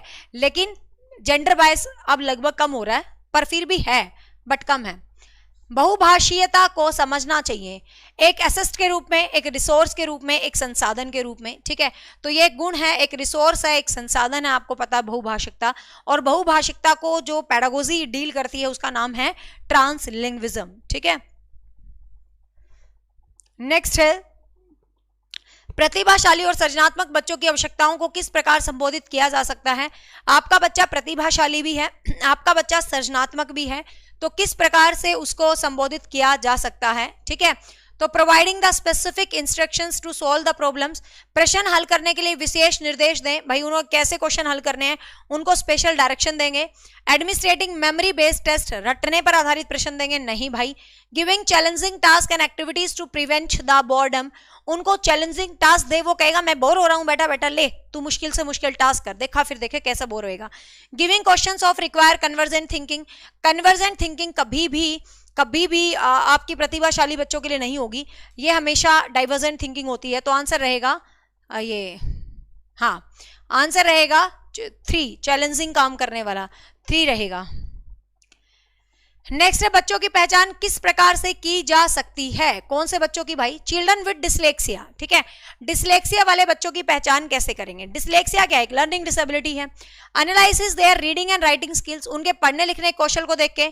Assessing their ability to solve the complex higher problems को सोल्व करवा के। Finding out their social culture context through the physical, आपको पता है डिसलेक्सिया से ग्रसित बच्चा है तो उसको क्या होगा भाई, वो कैसे लिख रहा है कैसे पढ़ रहा है, तो डिसलेक्सिया वाला यही आएगा, ठीक है। हाँ, आखिर में तुम्हें मैं यही भी बताऊंगी कि ये ओरिजिनल पेपर है, ठीक है। ये जब तुम सब कुछ पढ़ लेते हो ना, तुम्हें हर चीज इजी लगती है।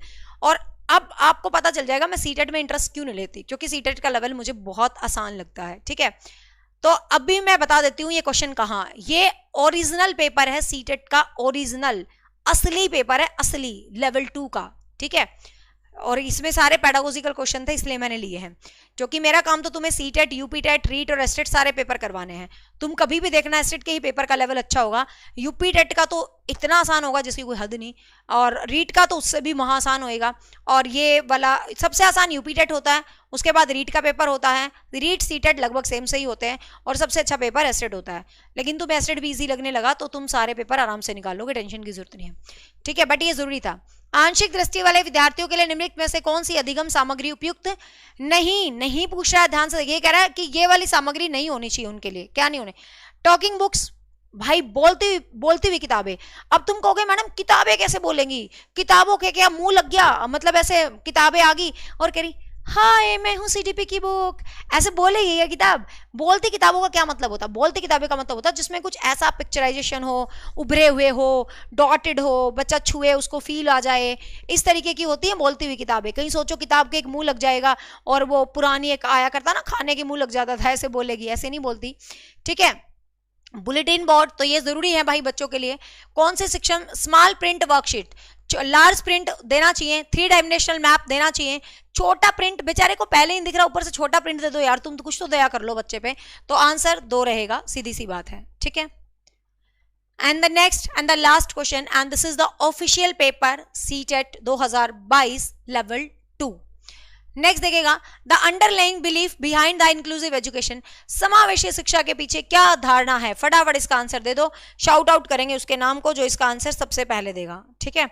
सबसे पहले जो आंसर करेगा इस क्वेश्चन का उसका नाम शाउट आउट करेंगे। फटाफट बता दो समावेशी शिक्षा क्या होता है। अलग अलग क्षमताओं वाले बच्चों को विशेष शिक्षाओं में लेके जाना, जो 30 के आगे उसका आंसर लिखेगा उसी का नाम शाउट आउट करेंगे, ठीक है। विद्यालय में नियमित विद्यालयों में सबको समान शिक्षा देना, योग्यता के आधार पर अलग अलग कर देना, सीमाओं को पहचानना।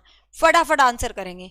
सबसे पहले जो आंसर किया है अनुभा गोयल ने, ठीक है, अनुभा गोयल ने और दीपिका यादव ने सबसे पहले, और सौरभ सिंह, सौरभ, अनुभा एंड दीपिका यादव सबसे पहले सही उत्तर दिया है। 30 का बी सबसे आसान क्वेश्चन था, ठीक है। सबका सही उत्तर है, बट जो सबसे पहले स्क्रीन पे दिखेंगे फर्स्ट सेकंड थर्ड तो वही निकाले जाएंगे ना। फिर अब दूसरे ये मत सोचना हाई वो फर्स्ट सेकंड थर्ड आ गए मैं क्यों नहीं आया, क्योंकि तुमने आंसर दिखने में 1 सेकंड की देरी कर दी है। अरे सारे ही हैं, सारे ही टॉपर है। तो आपको पता है फिलोसफी, दार्शनिक, नियमित शिक्षा के आधारित, ठीक है भाई। तो ये थे 30 क्वेश्चन, और देख लो भाई ये बिल्कुल असली क्वेश्चन है, एक भी क्वेश्चन नकली नहीं था। ये बिल्कुल 100% असली पेपर है आपका सीटेट का, ठीक है। और लेवल 2 का ये पेपर था। अपनी बुक के पीछे हैं सारे पेपर, वहीं से मैंने ये पीपीटी ले रखी है, ठीक है। हाँ, आज मैं पढ़ाती तो मैं इंग्लिश पेडागोजी में, सच बताऊं बहुत मस्त वाली, लेकिन मैंने बताया ना कि वो घर पे रिश्तेदार आ गए थे, तो जस्ट वो गए, पहले इतना लेट हो गया, 9:45 बज गए। अब 9:45 बजे मैं कब तो पीपीटी बनाती, कब मैं पीडीएफ बनाती, क्योंकि मेरे साथ चैलेंज होता पीडीएफ बनाने वाला, क्वेश्चन सेलेक्ट करना, क्योंकि लगातार क्वेश्चन होते हैं, बहुत आसान आसान होते हैं, उनको पढ़ाने में मजा नहीं आता। थोड़े मुश्किल मुश्किल क्वेश्चन लाना, उनको सेलेक्ट करना, मैं उनको सेलेक्ट करती, पीडीएफ बनाती, 10:30 बज जाते। फिर मुझे लगा चलो बहुत सारे बच्चों को पेडागोजी का भी बड़ा वहम है, पेडागोजी बता दो, पेडागोजी बता दो, पेडागोजी बता दो, तो मुझे लगा चलो आज ये वहम खत्म हो जाएगा और ये करवा देती हूँ, ठीक है। इसलिए मैंने पेडागोजी करवा दी। लेकिन अब देख लिया तुमने पेडागोजी में ऐसा कुछ यूनिक नहीं है, इसलिए टेंशन लेने की जरूरत नहीं है। पेडागोजी, सीडीपी की पेडागोजी पे मैं और टाइम वेस्ट नहीं करूंगी, ठीक है। हम क्वेश्चंस पे काम करेंगे और थोड़ा टीचिंग एप्टीट्यूड के क्वेश्चंस भी करेंगे जो कि टीजीटी स्क्रीनिंग में आए थे, क्योंकि क्या पता जेबीटी वालों को वहां से भी एक आधा क्वेश्चन डाल दे, है ना। तो मैं कोशिश करूंगी एक दिन में तुम्हें टीजीटी स्क्रीनिंग में जो आए थे सीडीपी के क्वेश्चंस वो करवा दूं, उनसे काफ़ी हेल्प मिल सकती है तुम्हें। उस तरीके क्वेश्चन यदि आ गए पेपर में तो तुम मैनेज कर लोगे, ठीक है। अच्छे क्वेश्चंस आए थे वो। चलो भाई bye bye, take care, it's too late, और बातें नहीं करते, कल करेंगे। Take care. बट फिर भी मुझे लगता है ये क्लास बहुत बच्चों को हेल्प करेगी, क्योंकि बहुत ऐसा नहीं है, हर बच्चे को हम एक ही थाली में नहीं ले सकते, क्योंकि कुछ बच्चे तो पहले से ही पढ़ रहे हैं, आपको पता होना चाहिए, लेकिन कुछ बच्चे ऐसे हैं जो बिल्कुल पहली बार पढ़ रहे हैं, मेवात कैडर की 10-10 साल बाद जेबीटी की वैकेंसीज दे रहे हैं। तो मुझे लगता है ये क्वेश्चन उन सबके लिए कहीं ना कहीं हेल्प ही करेंगे पेडागोजी करने में, ठीक है। चलो, अकेडमी पर फोन करना जो भी बैच से रिलेटेड बात कर रहे हैं। तो बैच के अंदर CDP, Hindi pedagogy, English pedagogy खत्म हो चुका है। हिंदी की क्लास कल से ही शुरू हुई है, अभी 2 ही क्लास हुई हैं, हिंदी इंग्लिश पूरा बाकी है अभी लाइव, ठीक है, वो हम पढ़ रहे हैं। हरियाणा जेबीटी की बात नहीं कर रही, एस्टेट की बात कर रही हूँ। हरियाणा जेबीटी तो समझ लो पूरा खत्म है, वो तो अब आर पार का गेम करने को तैयार है 28 तारीख को बस, ठीक है। चलो bye bye, take care, thank you so much. Garima को स्पेशल थैंक यू भाई, क्योंकि गरिमा जब से वीडियो शुरू हुई है तब से एक ही बात कह रही है, अरे सारे बालकों लाइक कर दो, बट गरिमा की कोई सुनता नहीं, गरिमा मेरी नहीं सुनते, बहन तेरी कहाँ से सुनेंगे, but thank you so much. चलो bye.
Hi everyone, welcome back to your academy, that is Achievers Academy. This side Nisha Sharma. Hope you all are fine. So Monday to Friday series अपनी होती है, fix होती है, तो मतलब fix होती है ना, रात 9 बजे। और वो कभी कभी काम के चलते थोड़ा लेट हो जाता है, 10-15 मिनट। आऊंगी जरूर। So हम अपना सीरीज कर रहे हैं जो कि डेडिकेटेड है जेबीटी एग्जाम 2000 जो भी आने वाला है, साथ साथ एस्टेट 2024 के लिए। अब की बार जेबीटी वालों का भला करो कि एस्टेट की तैयारी जल्दी शुरू होगी, अदरवाइज सितंबर में शुरू होती है। ठीक है, कुछ बच्चे कमेंट कर रहे थे कि क्या एस्टेट का भी बैच स्टार्ट हो गया, तो बिल्कुल हो गया है। एस्टेट का बैच वैसे सितंबर में स्टार्ट होता था, बट जेबीटी वालों की वजह से जल्दी कर दिया क्योंकि इनके बहुत सारा सिलेबस सिमिलर था। ठीक है, जो कि फिर दो बार सेम चीज को पढ़ाना पड़ता है, इसलिए। तो एस्टेट का लाइव बिल्कुल स्टार्ट हो चुका है, डेली चल रहा है। ये सीरीज है, हर उस एग्जाम में काम आएगी, चाहे आप यूपी टेट दे रहे हो, चाहे रीट दे रहे हो, चाहे सी टेट दे रहे हो, चाहे डीट प्लस में पेडागोजी में हेल्प करेगी। मतलब ये सीरीज लगभग आपको हर जगह काम आने वाली है। बट फिलहाल हम उन टॉपिक्स पर काम कर रहे हैं जो कि जेबीटी स्क्रीनिंग और सेम ही है, UP TET, REET, C TET सब सेम ही है। ठीक है, सब में काम आएगी। तो आज हम जो क्वेश्चन डिस्कस करने वाले हैं, चेहरे पे थोड़ी सी स्माइल आ जानी चाहिए। आज हम क्वेश्चन डिस्कस करने वाले हैं भाषा विकास के बारे में। ठीक है, भाषा विकास जो कि बहुत ट्रेंड कर रहा है, आपकी हिंदी पेडागोजी के अंदर भी ये चैप्टर है और आपकी सीडीपी के अंदर भी ये चैप्टर है, दोनों जगह है, तो इंपॉर्टेंट है। ठीक है, ये बुक तो अपनी आई हुई है, ये तो पुरानी पिछले साल वाली बुक है, सीडीपी की कंप्लीट बुक है, हिंदी इंग्लिश दोनों भाषाओं में है। हर लेसन को डिटेल से एक्सप्लेन किया गया है, साथ में उनके क्वेश्चंस दिए गए हैं। ठीक है, किसी भी टेट एग्जाम के लिए जेबीटी स्क्रीनिंग की पेडागोजी के लिए सबके लिए बराबर इंपॉर्टेंट रखती है। प्रैक्टिस सेट बहुत जल्द देखने को मिल जाएगा आपको, बहुत जल्द। ठीक है, अब बात कर लेते हैं लैंग्वेज डेवलपमेंट के बारे में, भाषा विकास के बारे में बात कर लेते हैं, भाषा विकास से जुड़े कुछ क्वेश्चंस के बारे में। तो फर्स्ट क्वेश्चन देखिएगा, the first word of a child use represent. मतलब एक बच्चा है, पहली बार शब्द बोलता है। ठीक है, एक बच्चा है, पहली बार कोई ना कोई शब्द बोलता है, तो वो शब्द किसको रिप्रेजेंट करता है, मतलब वो जो शब्द बोलता है तो वो किसका प्रतिनिधित्व करता है। जब वो शब्द बोलता है तो किसको रिप्रेजेंट करता है, मतलब कहते हैं ना भाई मैंने पहली बार कुछ बोला, तो खुद सोचो जब मैं पहली बार कुछ बोल रही हूँ तो मतलब ए आ उ कुछ भी व्हाटएवर मेरा किसी को देख के ही निकलेगा, है ना। तो पहली बार हम कुछ बोलते हैं तो किसी को देखकर ही बोलते हैं। तो स्पेस है, टाइम है, अब्स्ट्रैक्ट आइडियाज है, कंक्रीट ऑब्जेक्ट है। तो आपको पता है किसी स्थान को देख के बच्चा रिएक्ट नहीं करता, टाइम को देख के बच्चा रिएक्ट नहीं करता है। सबसे पहली बार बच्चा कंक्रीट ऑब्जेक्ट, कोई मूर्त वस्तु उसके सामने है, चाहे वो उसका पापा है, मम्मी है, कोई भी चीज है, किसी भी चीज को देखकर ही बच्चा पहली बार साउंड या स्पीच करता है। ठीक है, तो सबसे पहली बार किसी भी वस्तु को देख के, मूर्त वस्तु को देख के बच्चा क्या करता है, साउंड या स्पीच करता है। तो आंसर रहेगा 4। ठीक है, आंसर रहेगा 4। नेक्स्ट है, विच of the following is not a characteristic of language. आपको बताना है इनमें से भाषा की विशेषता कौन सी नहीं है। ठीक है, ये क्या कह रहा है, विच of the following is not a characteristic of language, भाषा की विशेषता कौन सी नहीं है, नहीं पूछा है। ठीक है, भाषा प्रोडक्टिव होती है, बिल्कुल होती है भाई, भाषा के अंदर उत्पादकशीलता होती है, बिल्कुल भाषा से हम विभिन्न विचारों को प्रोडक्ट करते हैं। आपको पता है प्रोडक्टिव स्किल्स होते हैं, आपका लिखना है, आपका बोलना है, तो ये भाषा के प्रोडक्टिव स्किल्स के अंदर माने जाते हैं। तो बिल्कुल भाषा प्रोडक्टिव होती है। Reliance on the social convention, सामाजिक परंपराओं के सीखने पर आधारित होती है। बिल्कुल जैसे समाज में आप रहते हो, जैसी परंपराओं में आप रहते हो, तो डेफिनेटली आप भाषा को वैसे सीखते हो, तो बिल्कुल सही है ये। Permits A limited range of expressions, अभिव्यक्ति का एक सीमित सीमा की अनुमति देती है, कि कुछ भी है सीमित सीमा तक अनुमति आपको मिल रही है कि बस इतने ही लिमिटेड टाइम में आपने अपनी भाषा को एक्सप्रेस करना है। या help in the making sense and complex abstract ideas, जटिल और अमूर्त विचारों को, अवधारणाओं को समझ में व्यक्त करती है। तो आपको पता है यदि हम बात करें तो इसके अंदर जो आप आंसर जाएगा वो कौन सा चला जाएगा भाई। तुम वीडियो शेयर नहीं करते हैं ना, बच्चे आते नहीं है live. Regular Monday to Friday रात 9 बजे क्लास होती है, लाइव आया करो मंडे टू फ्राइडे। ठीक है, help in the making sense, तो आपको पता है भाषा को हम ये नहीं कहेंगे कि लिमिट में आप भाषा को यूज करो। You can use your language according to your own wishes, है ना, there is no limit of language use. Next है, which one of the following is not element of language, इनमें से कौन सा लैंग्वेज का एलिमेंट नहीं है, लैंग्वेज का तत्व नहीं है। ये इंग्लिश की पेडागोजी जब पढ़ेंगे तो उसकी क्लास 1 में यही चीजें हैं सारी। ठीक है, तो विच one of the following is not an element of language, तो लैंग्वेज का कौन सा एलिमेंट नहीं होता है। तो लैंग्वेज के 4 एलिमेंट होते हैं बेसिकली। ठीक है, लैंग्वेज के बेसिकली इंपॉर्टेंट 4 एलिमेंट्स होते हैं। बुक में इसका आंसर गलत प्रिंट है, ठीक कर लेना जिसके पास बुक हो। तो यहां पर क्या है, भाषा के 4 तत्व जो है होते हैं। जिसके अंदर प्रेगमेटिक होता है, प्रेगमेटिक होता है भाषा का वो रूप, व्यवहारिक रूप जो आप प्रयोग करते हो, दैट इज प्रेगमेटिज्म, ठीक है। सिमेंटिक होता है किसी भी शब्दों में भाषा का क्या आप मीनिंग निकालते हो, शब्दों के आधार पर भाषा का मीनिंग प्रकट करना, सिमेंटिक ये भी भाषा का मतलब एलिमेंट होता है। ग्रामर भी भाषा का एलिमेंट होता है। और एक एलिमेंट होता है फोनोलॉजी, ठीक है। फोनोलॉजी मतलब study of sound, sounds, phonetics कह सकते हो आप। तो साउंड्स भी भाषा का एलिमेंट होती है। लेकिन जो लिंग्विस्टिक्स है ये भाषा का एलिमेंट नहीं होता। लिंग्विस्टम एक अलग कॉन्सेप्ट होता है। लिंग्विस्टिक होता है भाषा की स्टडी करने वाला। लिंग्विज्म लैंग्वेज से रिलेट करता है। इट्स नॉट एलिमेंट, ये एलिमेंट नहीं होता। 4 एलिमेंट होते हैं, कौन कौन से? Pragmatism, semantics, grammar and phonology, ठीक है। तो ये भाषा के क्या होते हैं? 4 एलिमेंट होते हैं। लिंग्विस्टिक्स तो भाषा का विज्ञान होता है, भाषा की स्टडी होती है, भाषा का एलिमेंट नहीं होता है, ठीक है। तो आंसर क्या रहेगा भाई? 3 रहेगा। नेक्स्ट है, दूसरे वर्ष के अंत में बालक की शब्दावली लगभग कितनी हो जाती है? तो साइकोलॉजी के हिसाब से दूसरे वर्ष की बात करें तो बच्चा 200 प्लस शब्द बोलना सीख जाता है, ठीक है। तो इसके अंदर 200 प्लस ऑप्शन में ही नहीं है। वैसे तो बच्चा 270 के राउंड शब्द बोलना सीख जाता, 275 शब्द बोलना सीख जाता है, बट अकॉर्डिंग टू ऑप्शंस ये ऑप्शन में ही नहीं है, ठीक है। तो ये ऑप्शन में ही नहीं है।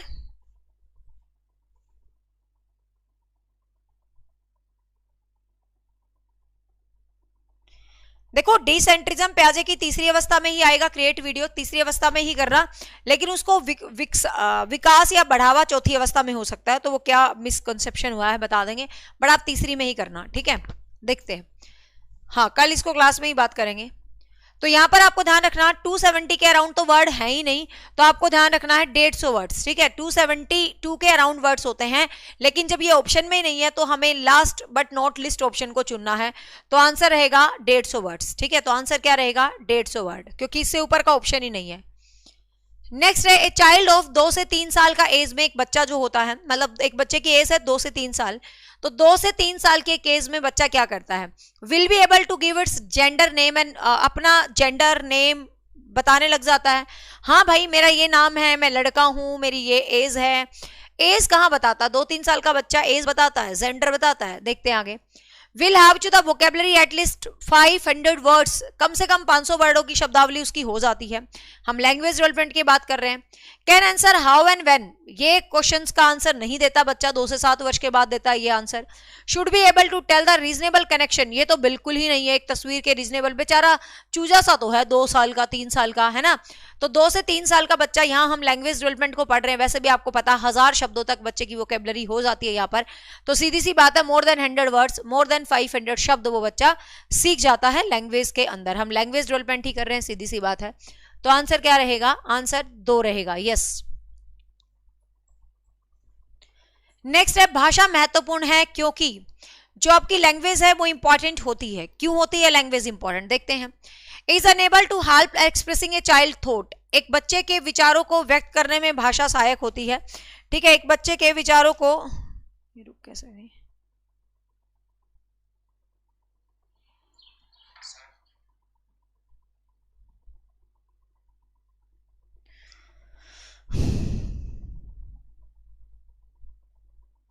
हाँ देखिएगा भाषा इंपॉर्टेंट क्यों होती है, ये कह रहा है भाई भाषा क्यों जरूरी है। देखते हैं।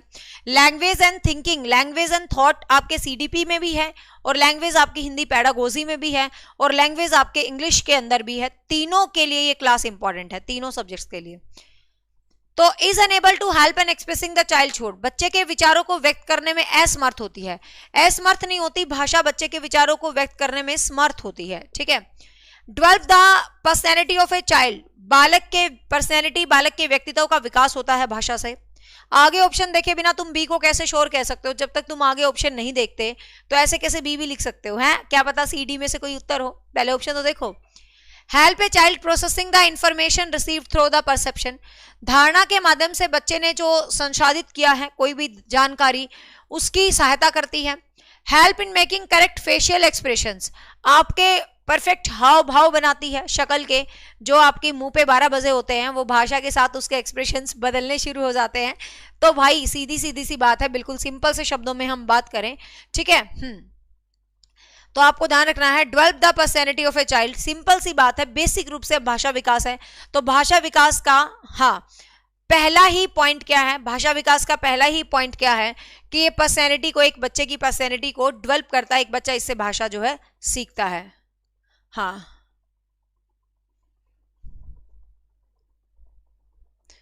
हाँ, भाषा से तुम्हारी शक्ल के हाव भाव बिल्कुल बदलते हैं। आप कोई अच्छी भाषा बोलेगा तो तुम खुश हो जाओगे, कोई तुम्हारे साथ बुरी भाषा बोलेगा तो तुम दुखी हो जाओगे। हाँ, इसने मुझे ऐसा कैसे बोल दिया, इसकी हिम्मत कैसे हुई ऐसा बोलने की है। अगला देखो, language development in children start from which of the following age. बच्चों में भाषा विकास किस उम्र में शुरू हो जाता है, मतलब बच्चा बेचारा भाषा किस उम्र में शुरू हो जाता है? जन्म से, अर्ली चाइल्डहुड से, अर्ली चाइल्डहुड तक तो आते आते तोते उड़ा देता है वो, और फ्रॉम चाइल्डहुड, फ्रॉम प्रेगनेंसी। अब देखो, आप कुछ कहते हैं गर्भावस्था से, लेकिन गर्भावस्था से विकास शुरू होता है। भाषा तो पहला जब वो दुनिया में आता है चै चै करता हुआ, तो भाषा के साथ पैदा हुआ है ना, वाइगोस्की भी कहता है। तो भाषा जन्म से शुरू होगी, ध्यान रखना, प्रेगनेंसी से मत कर देना कि पेट में बच्चा बेचारा कहाँ चै चै पै पै करता है ना। तो भाषा जन्म से शुरू होगी, आंसर रहेगा 1। हाँ, विकास गर्भावस्था से शुरू हो जाएगा, क्योंकि अंदर ही अंदर बच्चे का विकास होता रहता है। अभिमन्यु ने पेट में चक्र भेदित करना, क्या था वो, चक्रव्यूह भेदित करना सीख लिया था, है ना। Which psychologist or linguistic suggests that thought is totally determined by the language? कौन सा, किस मनोवैज्ञानिक या भाषाविद ने सुझाव दिया है कि विचार पूरी तरह से भाषा से निर्धारित होते हैं? देखो, ये कह रहा है कि जो विचार होते हैं ना, बंदे के विचार, वो भाषा से बनते हैं। मतलब कौन बंदा ऐसा है जो ये बोलता है पूरे तरीके से? तो देखो, अब अपने ऑप्शंस पे काम करते हैं। प्याजे तो बिल्कुल ही नहीं बोलता कि विचार भाषा से बनते हैं। प्याजे तो कहता है विचार से भाषा बनती है, ठीक है। प्याजे तो क्या कहता है, प्याजे कहता है भाई भाषा किससे बनती है, विचार से भाषा बोलती है।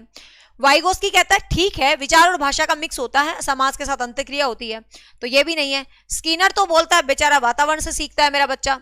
चोमस्की बोलता है बच्चे में तो जन्मजात व्याकरण होता है, जो एलईडी होता है, एलएडी लैंग्वेज एक्विजिशन डिवाइस होता है, तो ये भी नहीं है। चोमस्की बिल्कुल नहीं है, वाइगोस्की नहीं है, तो बचा क्या आंसर? अब देखो, मान लो ये क्वेश्चन आपको नहीं आता था, बट आपको भाषा विकास बहुत अच्छे तरीके से मैंने आज ही पढ़ाया था, तो you know very well about the language development. तो अब आपको ये एक नया नाम दिख रहा होगा, ठीक है, स्पीरनवाफ। तो ध्यान रखना, इसने ये स्टेटमेंट दी थी, इसने क्या स्टेटमेंट दी थी कि विचार पूरी तरह से भाषा पर निर्धारित होते हैं। इनके साथ वाइगोस्की का भी पेयर बन सकता है, लेकिन पूरी तरह से शब्द तो वाइगोस्की ने भी नहीं यूज किया था, ठीक है।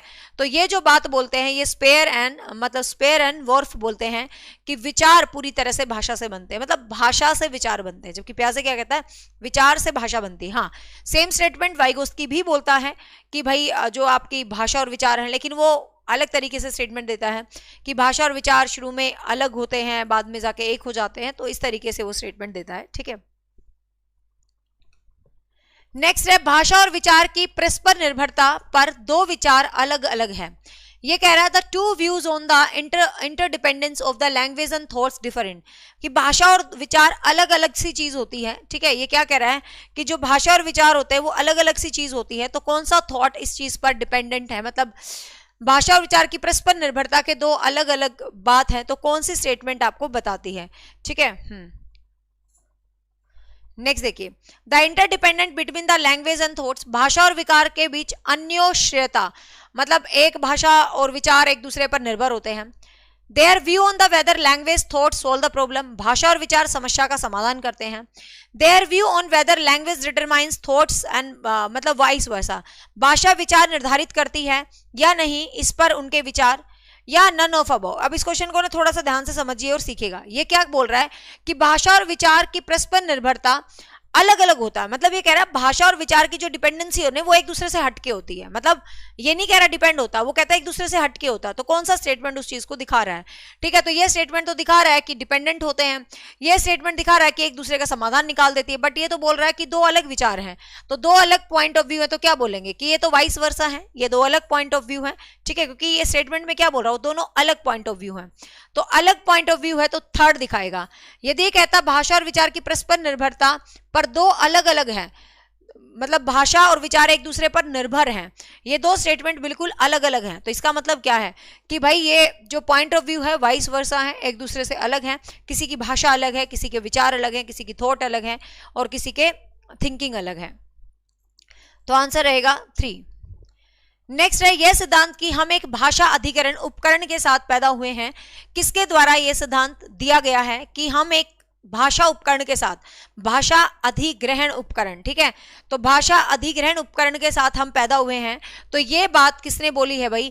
ये बात आपकी बोली है चोम्स्की ने, ठीक है, ये बात क्या बोली है? चोम्स्की ने। इसने नाम दिया है क्या? LAD। इसने क्या बोला है? Language acquisition device. हर इंसान में क्या होती है? एक भाषा अधिग्रहण की क्षमता होती है, एक लैंग्वेज एक्विजिशन डिवाइस होती है, ठीक है। तो ये भाषा को जन्मजात मानने वाला आपका चोम्स्की है। स्किनर एनवायरमेंट से मानता है, जीन प्याजे विचारों से भाषा को मानता है, और पावलोव किसी स्टिमुलेशन से भाषा को मानता है। लेकिन पावलोव ने कोई भाषा को लेकर थ्योरी नहीं दी। पावलोव जस्ट कहता है कि भाषा विकास में एक माहौल जो होता है, स्टिमुलेशन होता है, वो काम आ जाता है। नेक्स्ट है निम्नलिखित में से कौन भाषा के विकास को प्रभावित करने का शैक्षिक कारक है? मतलब एजुकेशनल फैक्टर है। ध्यान से देखना, एजुकेशनल फैक्टर पूछ रहा है, ठीक है। ये कह रहा है कौन सा जो फैक्टर है वो एजुकेशनल फैक्टर है। Listening to correct language being spoken, बोली जाने वाली सही भाषा को चुनना। बिल्कुल भाई, ये एक एजुकेशनल फैक्टर है, बोली जाने वाली सही भाषा को चुनना। आगे देखते हैं। Difficulty in communicating with others, दूसरों के साथ संवाद करना। यूजिंग अब्स्ट्रैक्ट अमूर्त धारणाओं का प्रयोग करना। Social interaction with parents and classroom. ये कह रहा है कौन भाषा के विकास को प्रभावित करने वाला शैक्षिक कारक है? एजुकेशनल फैक्टर की इसने बात की है कि एजुकेशनल फैक्टर कौन सा, शिक्षा से संबंधित कौन सा है। तो सीधी सी बात है, ये कम्युनिकेशन से संबंधित है, ये तो भावनाओं से है, ये समाज से संबंधित है। शिक्षा से संबंधित क्या है? Listening to correct language. शिक्षा क्या है? LSRW, listening speaking reading writing, भाषा के स्किल्स को सिखा रही है। तो भाषा के स्किल्स को सिखा रही है, तो ये क्या बोलता है? यदि आप सही शुद्ध बोलोगे तो आप शुद्ध बोल पाओगे, यदि आप सही सुनोगे तो आप सही पढ़ पाओगे। यदि आप ढंग से मेरे क्वेश्चंस की प्रैक्टिस को, यकीन मानिए आप ढंग से प्रैक्टिस सेशंस करते जाएंगे टिल योर एग्जाम, तो आप पेपर में ऐसा होगा ही नहीं कि आपका कॉन्फिडेंस लेवल कहीं भी हिले, ठीक है। तो ढंग से मेरी सुनोगे तो ढंग से ही परफॉर्म करके आओगे। तो ये शैक्षिक उद्देश्य है, आपको पता होगा ना, ये शैक्षिक उद्देश्य है, ठीक है। हाँ हाँ, सबके कमेंट में देख रही हूँ, किसी का कोई टॉपिक से रिलेटेड आएगा तो अभी दे देंगे, नहीं तो आपके जो क्वेश्चंस डाउट आ रहे हैं इनको लास्ट में बात करेंगे।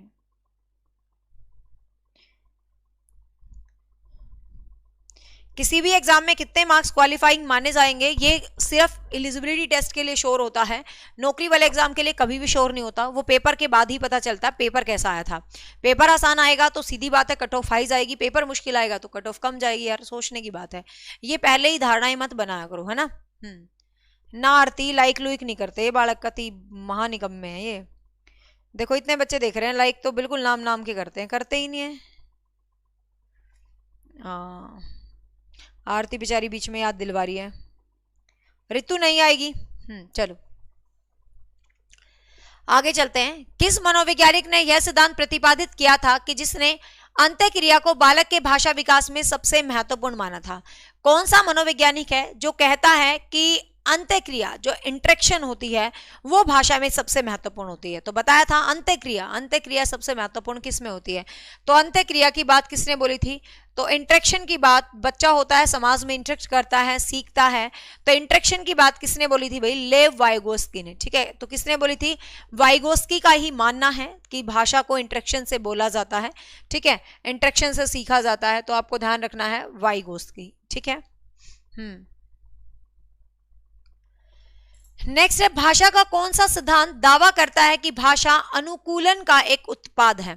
मतलब भाषा अडेप्टेशन से आती है। आप जो देख रहे हो, मतलब जो लैंग्वेज है प्रोडक्ट ऑफ द कंडीशनिंग, ठीक है, कंडीशनिंग से आती है। मतलब किसी भी चीज का आप अनुकूलन कर रहे हो, किसी भी चीज को आप करके देख रहे हो, किसी भी चीज का, तो ये जो बात है ये किसकी थ्योरी है? तो आपको पता है अनुकूलन, इस शब्द से ही आप देख लो कंडीशनिंग। कंडीशनिंग शब्द किसका दिया हुआ है? कंडीशनिंग शब्द पावलव वगैरह का, पावलव, थॉर्नडाइक, इन्होंने कंडीशनिंग की बात की है, ठीक है। और कंडीशनिंग की इन्होंने बात की है तो ये बिहेवियरिज्म वाले बंदे हैं, ठीक है। तो ये कौन से बंदे हैं भाई? बिहेवियरिज्म वाले बंदे हैं। तो ये थ्योरीज बेसिक आपको याद रखनी है। जैसे कि आपको पता है फंक्शनलिज्म, जैसे जॉन डीवी वगैरह जो करके सीखने पर बात करते हैं, तो फंक्शनलिज्म थ्योरी के अंदर आते हैं। जो मतलब उस काम का क्या यूज होगा उसके ऊपर काम करते हैं, तो फंक्शनलिज्म के लिए आते हैं। जो खुद करके थोड़ा सेल्फ एफर्ट से सीखते हैं, स्ट्रक्चरलिज्म के अंदर आते हैं, ठीक है। आदर्शवादिता टाइप में ह्यूमनिज्म के अंदर आता है। लेकिन बिहेवियरिज्म थ्योरी क्या कहती है, व्यवहारवाद क्या कहती है कि किसी भी चीज को कंडीशनिंग, कंडीशनिंग का मतलब उसको उपयोग करो, अपने व्यवहार में लाओ, उसको यूज करो, उसका रिजल्ट देखो, तो वो जो चीज है, तो ये क्या है, इसके अंदर जो है आ जाती है। हाँ, विलियम वुंट वगैरह कंस्ट्रक्टिविज्म के अंदर आते हैं, विलियम जेम्स वगैरह फंक्शनिज्म के अंदर आते हैं, अब्राहिम मैस्लो वगैरह ह्यूमनिज्म के अंदर आ जाते हैं। नेक्स्ट है, निम्नलिखित में से कौन भाषा के विकास को प्रभावित करने का सामाजिक कारक नहीं है? क्वेश्चन को देखो, ये पूछ रहा है कौन सा सोशल फैक्टर नहीं है, सामाजिक कारक नहीं है, मतलब कारक तो होगा बट सोशल फैक्टर नहीं है, वो आपको बताना है। ठीक है, कि कौन सा जो है सोशल फैक्टर नहीं है, आपको वो पर्टिकुलर आंसर जो है देना है। ठीक है, देखते हैं। इंटरेक्शन विद पेरेंट्स, आप अपने पेरेंट्स के साथ इंटरेक्शन कर रहे हो, तो parents is a part of your family, family is indirect part of the society. देखते हैं आगे ऑप्शन। इंटरेक्शन विद पीयर्स, साथियों के साथ करना तो कतई 100% सामाजिक है। ठीक है, interaction with the educational environment, शैक्षिक वातावरण में अंतःक्रिया करना। Interaction with the socio economics, तो देखियो सामाजिक आर्थिक स्थितियों में कर रहे हो तो ये सोशल है, पीयर ग्रुप के साथ कर रहे हो सोशल है। अब यहाँ पर parents is also the part of society, social है। अब आप कहोगे मैडम एजुकेशन एनवायरनमेंट भी तो पार्ट ऑफ सोसाइटी है, लेकिन एजुकेशन एनवायरनमेंट एक अलग तरीके का एक छोटा सा सेमिनार हो। ठीक है, तो ये एजुकेशनल लैंग्वेज मानी जाएगी, सोशल लैंग्वेज नहीं मानी जाएगी। तो आंसर क्या रहेगा? 3 रहेगा। ठीक है, आंसर क्या रहेगा भाई? 3 रहेगा। सामाजिक आर्थिक स्थिति के साथ, मतलब आपका जो सोशल लेवल है, जो इकोनॉमिक लेवल है, उसके हिसाब से भाषा प्रयोग हो रही है, तो डेफिनेट, वैसे तो इकोनॉमिक लेवल भाषा में मैटर नहीं करता है। ठीक है, बट इकोनॉमिक्स के साथ सोशल भी डाल दिया, तो इसलिए हम इस ऑप्शन को अवॉइड नहीं कर सकते। ठीक है, सी रहेगा आंसर। नेक्स्ट है, मैडम साइकिल चलाती है। मैडम, अच्छा पुराने जमाने में बोलते थे ना, ए मैडम। एक गाना बड़ा हिट हुआ था जब मैं एक स्कूल में पढ़ाती थी, है ना, तो मुझे गाना याद आ रहा, एक गाना बड़ा हिट हुआ था हरियाणवी में, कमेंट करके दिखा दो, बताओ कौन सा गाना होगा, क्योंकि उसमें मैडम आता था। देखो, एक वाक्य है मैडम साइकिल चलाती है। ठीक है, तो ये वाक्य किस दृष्टि से गलत है? Semantically as well as the syntactically correct, शब्दार्थ के साथ साथ वाक्य के रूप में सही है। मैडम साइकिल चलाती हैं, इसमें वाक्य का जो संदर्भ है वो तो बिल्कुल सही यूज हुआ है। शब्दार्थ के साथ साथ वाक्यात्मक रूप गलत है, वाक्य का रूप गलत नहीं कह सकते आप। ठीक है, वाक्यात्मक रूप से सही है लेकिन शब्दार्थ के रूप में गलत है। मैडम साइकिल चलाती है, the sentence madam drives A bicycle. ठीक है, करेक्ट सिमेंटिकली बट सिंटेक्सली इनकरेक्ट। शब्दार्थ के रूप में सही है लेकिन वाक्य के रूप में गलत है। अब देखो, यदि हम इसको वाक्य के रूप में, हाँ बिल्कुल सही गैस करा तुमने, तो तुम तो बड़े हरियाणा के पीर हो, इसका मतलब। अरे सही है। हाँ, यही गाना होता था, मैं स्कूल में पढ़ाती थी, मुझे याद है, ये उस टाइम ये गाना चला था। चलो, तो semantically as well as syntactically incorrect. शब्दार्थ के साथ साथ वाक्यात्मक रूप से सही है, तो शब्दार्थ के साथ साथ वाक्यात्मक रूप से, देखो वाक्यात्मक रूप से तो ये ठीक है, वाक्यात्मक रूप से गलत नहीं है, क्योंकि वाक्य का रूप का मतलब क्या है आपका यहाँ पर, वो है क्या बोलते हैं, सब्जेक्ट है। ठीक है, अरे मैडम को बिठा लियो बुलेरो में, बाद में यहाँ आ जाओ, अब तुम मैडम साइकिल पे बुला रही है, बुलेरो में नहीं है। ठीक है, तो मैडम साइकिल चलाती है, देखो मैडम साइकिल चलाती है, तो ये वाक्यांश की दृष्टि से तो बिल्कुल ठीक है ना, मतलब शब्दार्थ के साथ साथ। तो इसको किस दृष्टि से गलत करेंगे हम? वाक्यात्मक रूप से तो सही है क्योंकि वाक्य इसका सही है, लेकिन शब्दार्थ गलत है। शब्दार्थ कैसे गलत है? कि मैडम ड्राइव साइकिल नहीं होती, साइकिल को ड्राइव, इंग्लिश में यदि हम इसको देखें तो साइकिल को हम ड्राइविंग का पार्ट नहीं मानते हैं, मतलब साइकिल को ड्राइव नहीं किया जाता, ड्राइव हमेशा कार को किया जाता है देखा जाए तो। ठीक है, तो ड्राइव किसको किया जाता है भाई? ड्राइव हमेशा कार को किया जा सकता है, गाड़ी को किया जा सकता है। मतलब शब्दार्थ सही नहीं है इसका। मैडम साइकिल चलाती है, madam is an English word. ठीक है, और साइकिल चलाती है तो थोड़ा मतलब ड्राइव, हिंदी में तो ये ठीक है, देखो मैडम साइकिल चलाती है, हिंदी में तो कोई दिक्कत ही नहीं है इसके अंदर। और आपका देखो शब्दार्थ की दृष्टि से ठीक है, वाक्य के रूप में भी ये सही है क्योंकि वाक्य तो इसका सही है ना। शब्दार्थ सही नहीं है भाई इसका, क्योंकि मैडम ड्राइव, क्योंकि देखो जब भी हम किसी क्वेश्चन में फंसते हैं ना तो हमेशा उसका इंग्लिश वर्जन देखते हैं। मैं सिंपल सी बात आ रही हूँ, हमेशा उसका इंग्लिश वर्जन देखते हैं।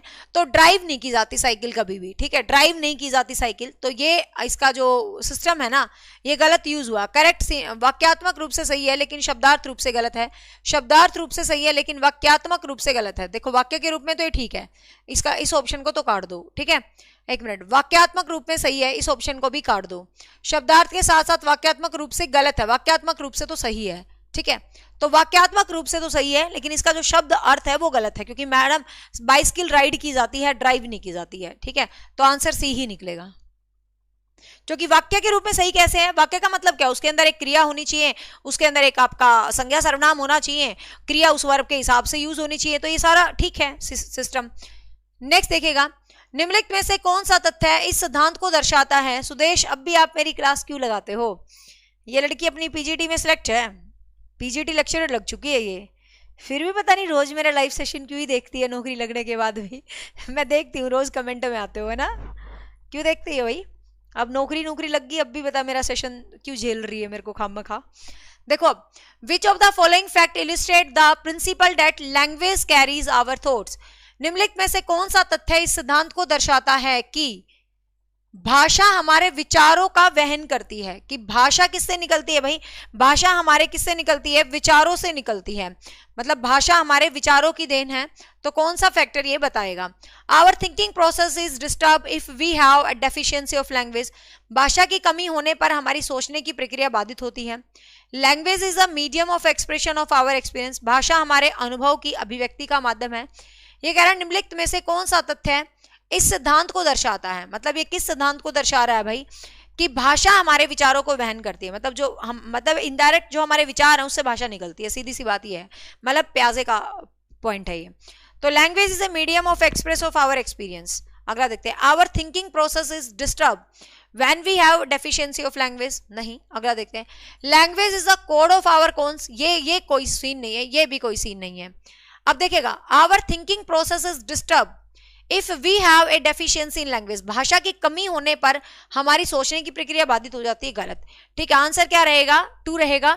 भाषा हमारे विचारों की अभिव्यक्ति का माध्यम होती है। ठीक है, ये मैडम बैठ बुलेरो से मुझे एक चीज और याद आई, मैं 12th क्लास को पढ़ाती थी उस टाइम। ठीक है, मेरी शादी से पहले की बात है, 2009 के अराउंड की बातें हैं शायद। 2009 में एक स्कूल होता था डायमंड वैली, अचीना ताल, मतलब चरखी दादरी के पास एक गांव है छोटा सा, अचीना ताल।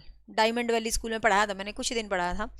तो वहां पर जब ये गाना ट्रेंड में आया, तो एक गाना और भी ट्रेंड में आया था, दे दे पार्टी तू आज मेरी जान, +2 में पास हो गई।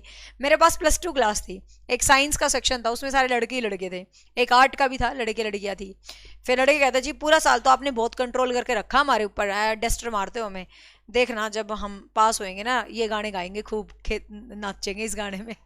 तो ये दोनों गाने बड़े पॉपुलर हुए थे उसी टाइम के आसपास, 2008-9 में ही। हाँ ठीक है, तो यहाँ पर आंसर क्या रहेगा भाई? 2 रहेगा।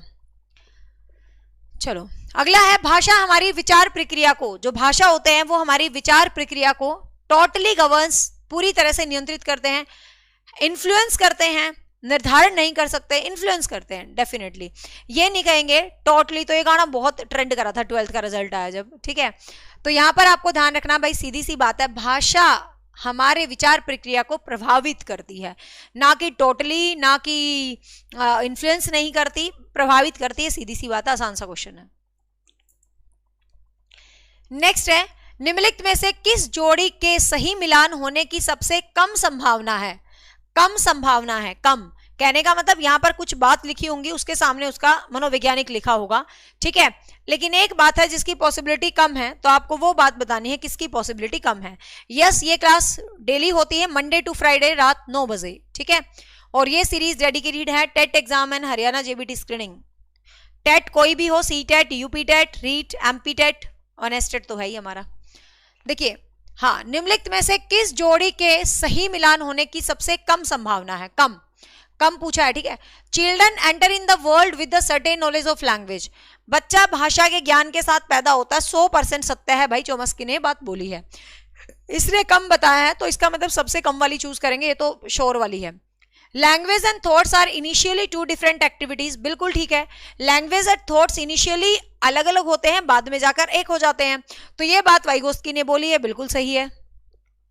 Language is contingent of thoughts, भाषा विचार पर निर्भर होती है, बिल्कुल बिल्कुल ठीक है भाई, भाषा विचार पर निर्भर होती है। 100% जो भाषा होती है वो किस पर निर्भर होती है भाई? भाषा आपके विचारों पर निर्भर होती है, 100% भाषा आपके विचारों पर निर्भर होती है। Language is a stimulation in environment, भाषा एनवायरमेंट से रिलेट करती है, तो बिल्कुल भाई भाषा एनवायरमेंट से भी रिलेट करती है। भाषा पर्यावरण से भी मतलब बच्चों को आती है। Language is stimulation in environment. देखो अब इस क्वेश्चन को ध्यान से देखते हैं, वैसे तो ये चारों ही ऑप्शन बिल्कुल ठीक है। देखो ये तो 100% ठीक है, ठीक है। लैंग्वेज थॉट शुरू में इनिशियली मतलब वो होते हैं, language thoughts are initially two different और बाद में एक हो जाते हैं, ये भी सही है, सत्य डेफिनेशन है बिल्कुल, ठीक है। लैंग्वेज भाषा पर निर्भर होते हैं, मतलब भाषा विचारों पर निर्भर होती है, बिल्कुल ठीक है, 100% सही है।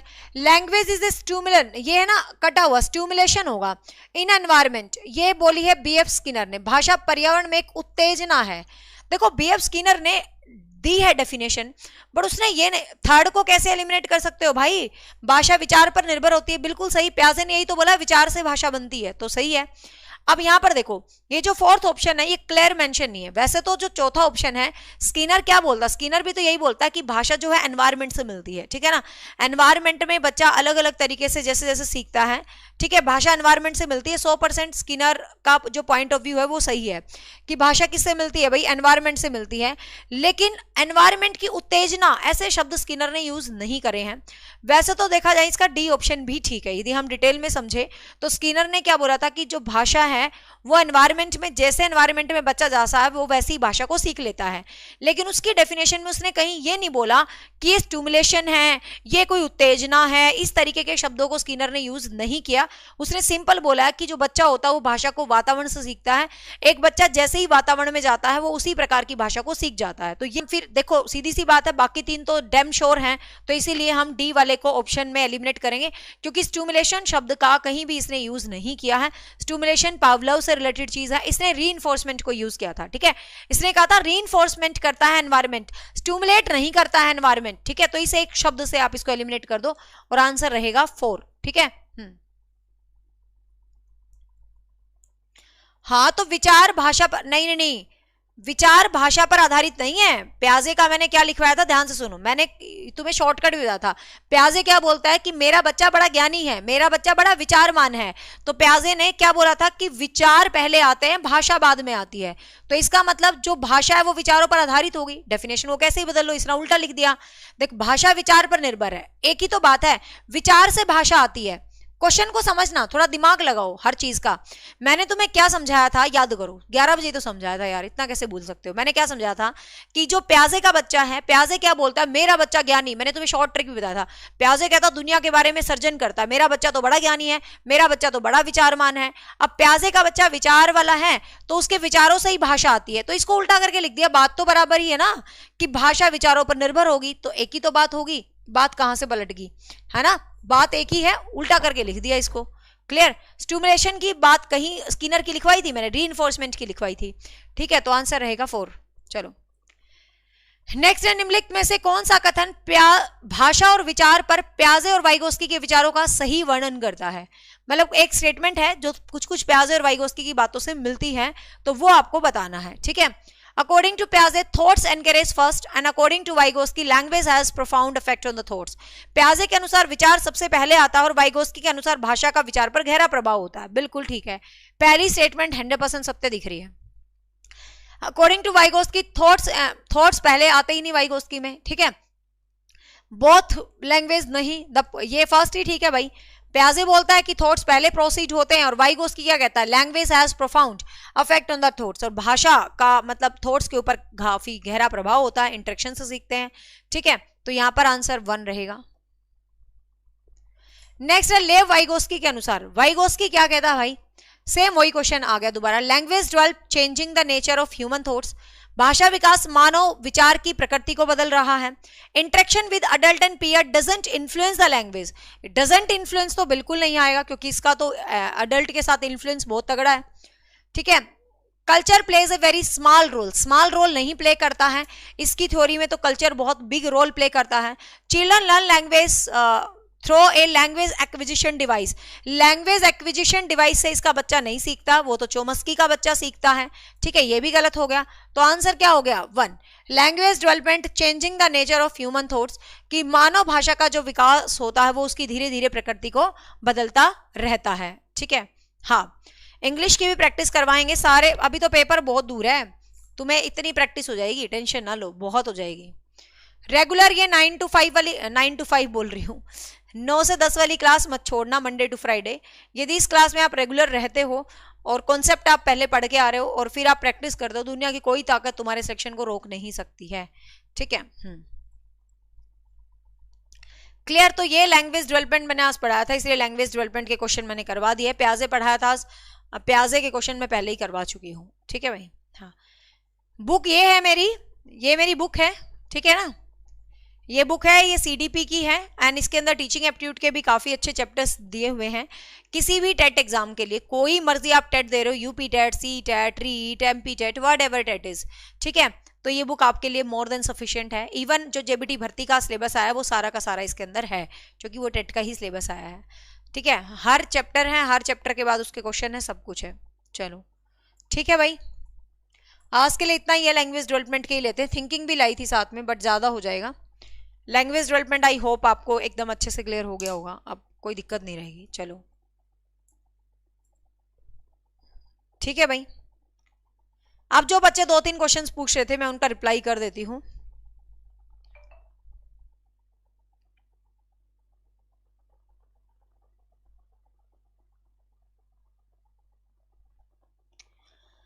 हाँ,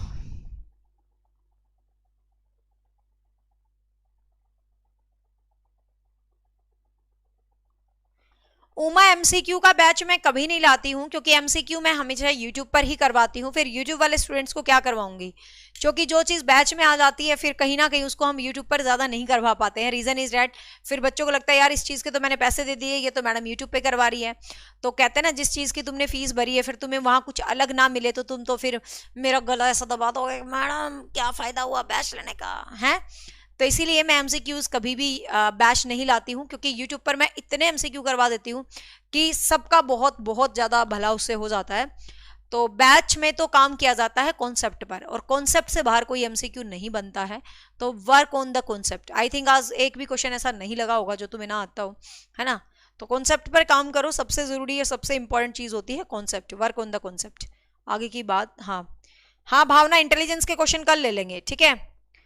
जीन प्याजे के हो गए, भाषा विकास के हो गए, कल इंटेलिजेंस के ले लेते हैं भाई, डिमांड सुन ली गई तुम्हारी, ठीक है। कल क्वेश्चन लेते हैं इंटेलिजेंस के। चलो पहले ही मैंने तुम्हें बता दिया, कल हम क्वेश्चंस लेंगे बुद्धि के, ठीक है। सो बुद्धि के चैप्टर को रिवाइज करके रखना, कल बुद्धि के क्वेश्चंस करवाते हैं। Bye bye. जो बच्चे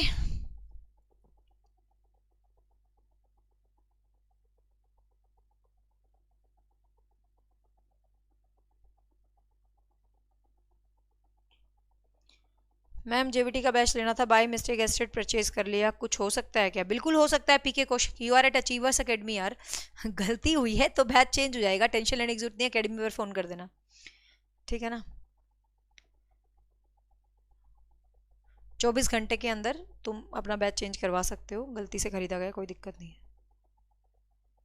चलो बाकी भाई, Puja I don't know about the TGT Hindi book, वो पूनम मैम को पता होगा, और आप पूनम मैम के बैच में हैं, हिंदी के बैच में। रियली बता रही हूँ, मैं सच बता रही हूँ, पूनम मैम ने इतना काम करवा दिया है। किसी को हिंदी का नेट भी पास करना ना, नेट भी, तो सच बता रही हूँ ना, एस्टेट की फीस में नेट भी पास कर सकते हो तुम। मैडम ने इतना कंटेंट करवा दिया, जबकि नेट बैच यदि कोई बंदा बनाए ना, इतना महंगा बैच बनता है। और मैम ओपन कह रही है, मैडम आप मेरे बैच को नेट के लिए भी दे दो, क्वेश्चन बच्चा नेट का भी कवर कर लेगा। तो मैम ने इतना डीप में हिंदी का साहित्य पढ़ा रखा है, तो आप हिंदी बैच के हो, आपको कोई बुक लेने की जरूरत नहीं है। मैम ने मोर देन सफिशिएंट हिंदी लिटरेचर पूरा हो चुका, काव्य शास्त्र शुरू करेंगे मैम। आप चाहे मैम के बैच से नेट का एग्जाम निकाल लेना हिंदी का, मैम ने इतना कंटेंट करवा रखा है, ठीक है। टीजीटी विजिटी हिंदी बाय पूनम मैम। चलो हाँ मोनिका, बिल्कुल बुद्धि का पूरा पढ़ना है। अर्जुन नंबर फ्लैश हो रहे हैं अचीवर एकेडमी के, आप कॉल करना। चलो भाई बाय बाय, टेक केयर। जो बच्चे पहली बार जुड़े हैं मैं बता दूं, हमारा चैनल डेडिकेटेड है टीचिंग एग्जाम्स को। आप किसी भी स्टेट के टीचिंग एग्जाम की तैयारी कर रहे हैं तो आप हमसे जरूर जुड़े, हमारे चैनल के शॉर्ट सेक्शन को जरूर विजिट करें, वहां से आपको एक नई ऊर्जा, नया मोटिवेशन मिलेगा सिलेक्शन का, क्योंकि वहां पर सिलेक्टेड बच्चों की ज्वाइनिंग मूवमेंट्स होते हैं, तो एक मोटिवेशन अलग लेवल का वहां पर मिल जाता है उसको देख के। साथ में बहुत सारी छोटी छोटी मगर शक्तिमान की मोटी काम की बातें होती हैं। शॉर्ट सेक्शन हर बच्चा विजिट करे, पिछली बार एस्टेट के एग्जाम में 10 क्वेश्चन शॉर्ट सेक्शन से आए हुए थे, can you imagine. Short section बहुत वैल्यूएबल होता है, उसमें एक एक नंबर की छोटी छोटी बातें होती है, तो उनको भी देखा करो, ठीक है। चलो बाय, अच्छा लगे तो सब्सक्राइब कर लो, चैनल का हिस्सा बन लो, अदरवाइज कोई खास मुद्दा नहीं है, और इन चीज़ों पे ज़्यादा काम नहीं करते। बस सिलेक्शन हो जाए तुम्हारा, वो बहुत है।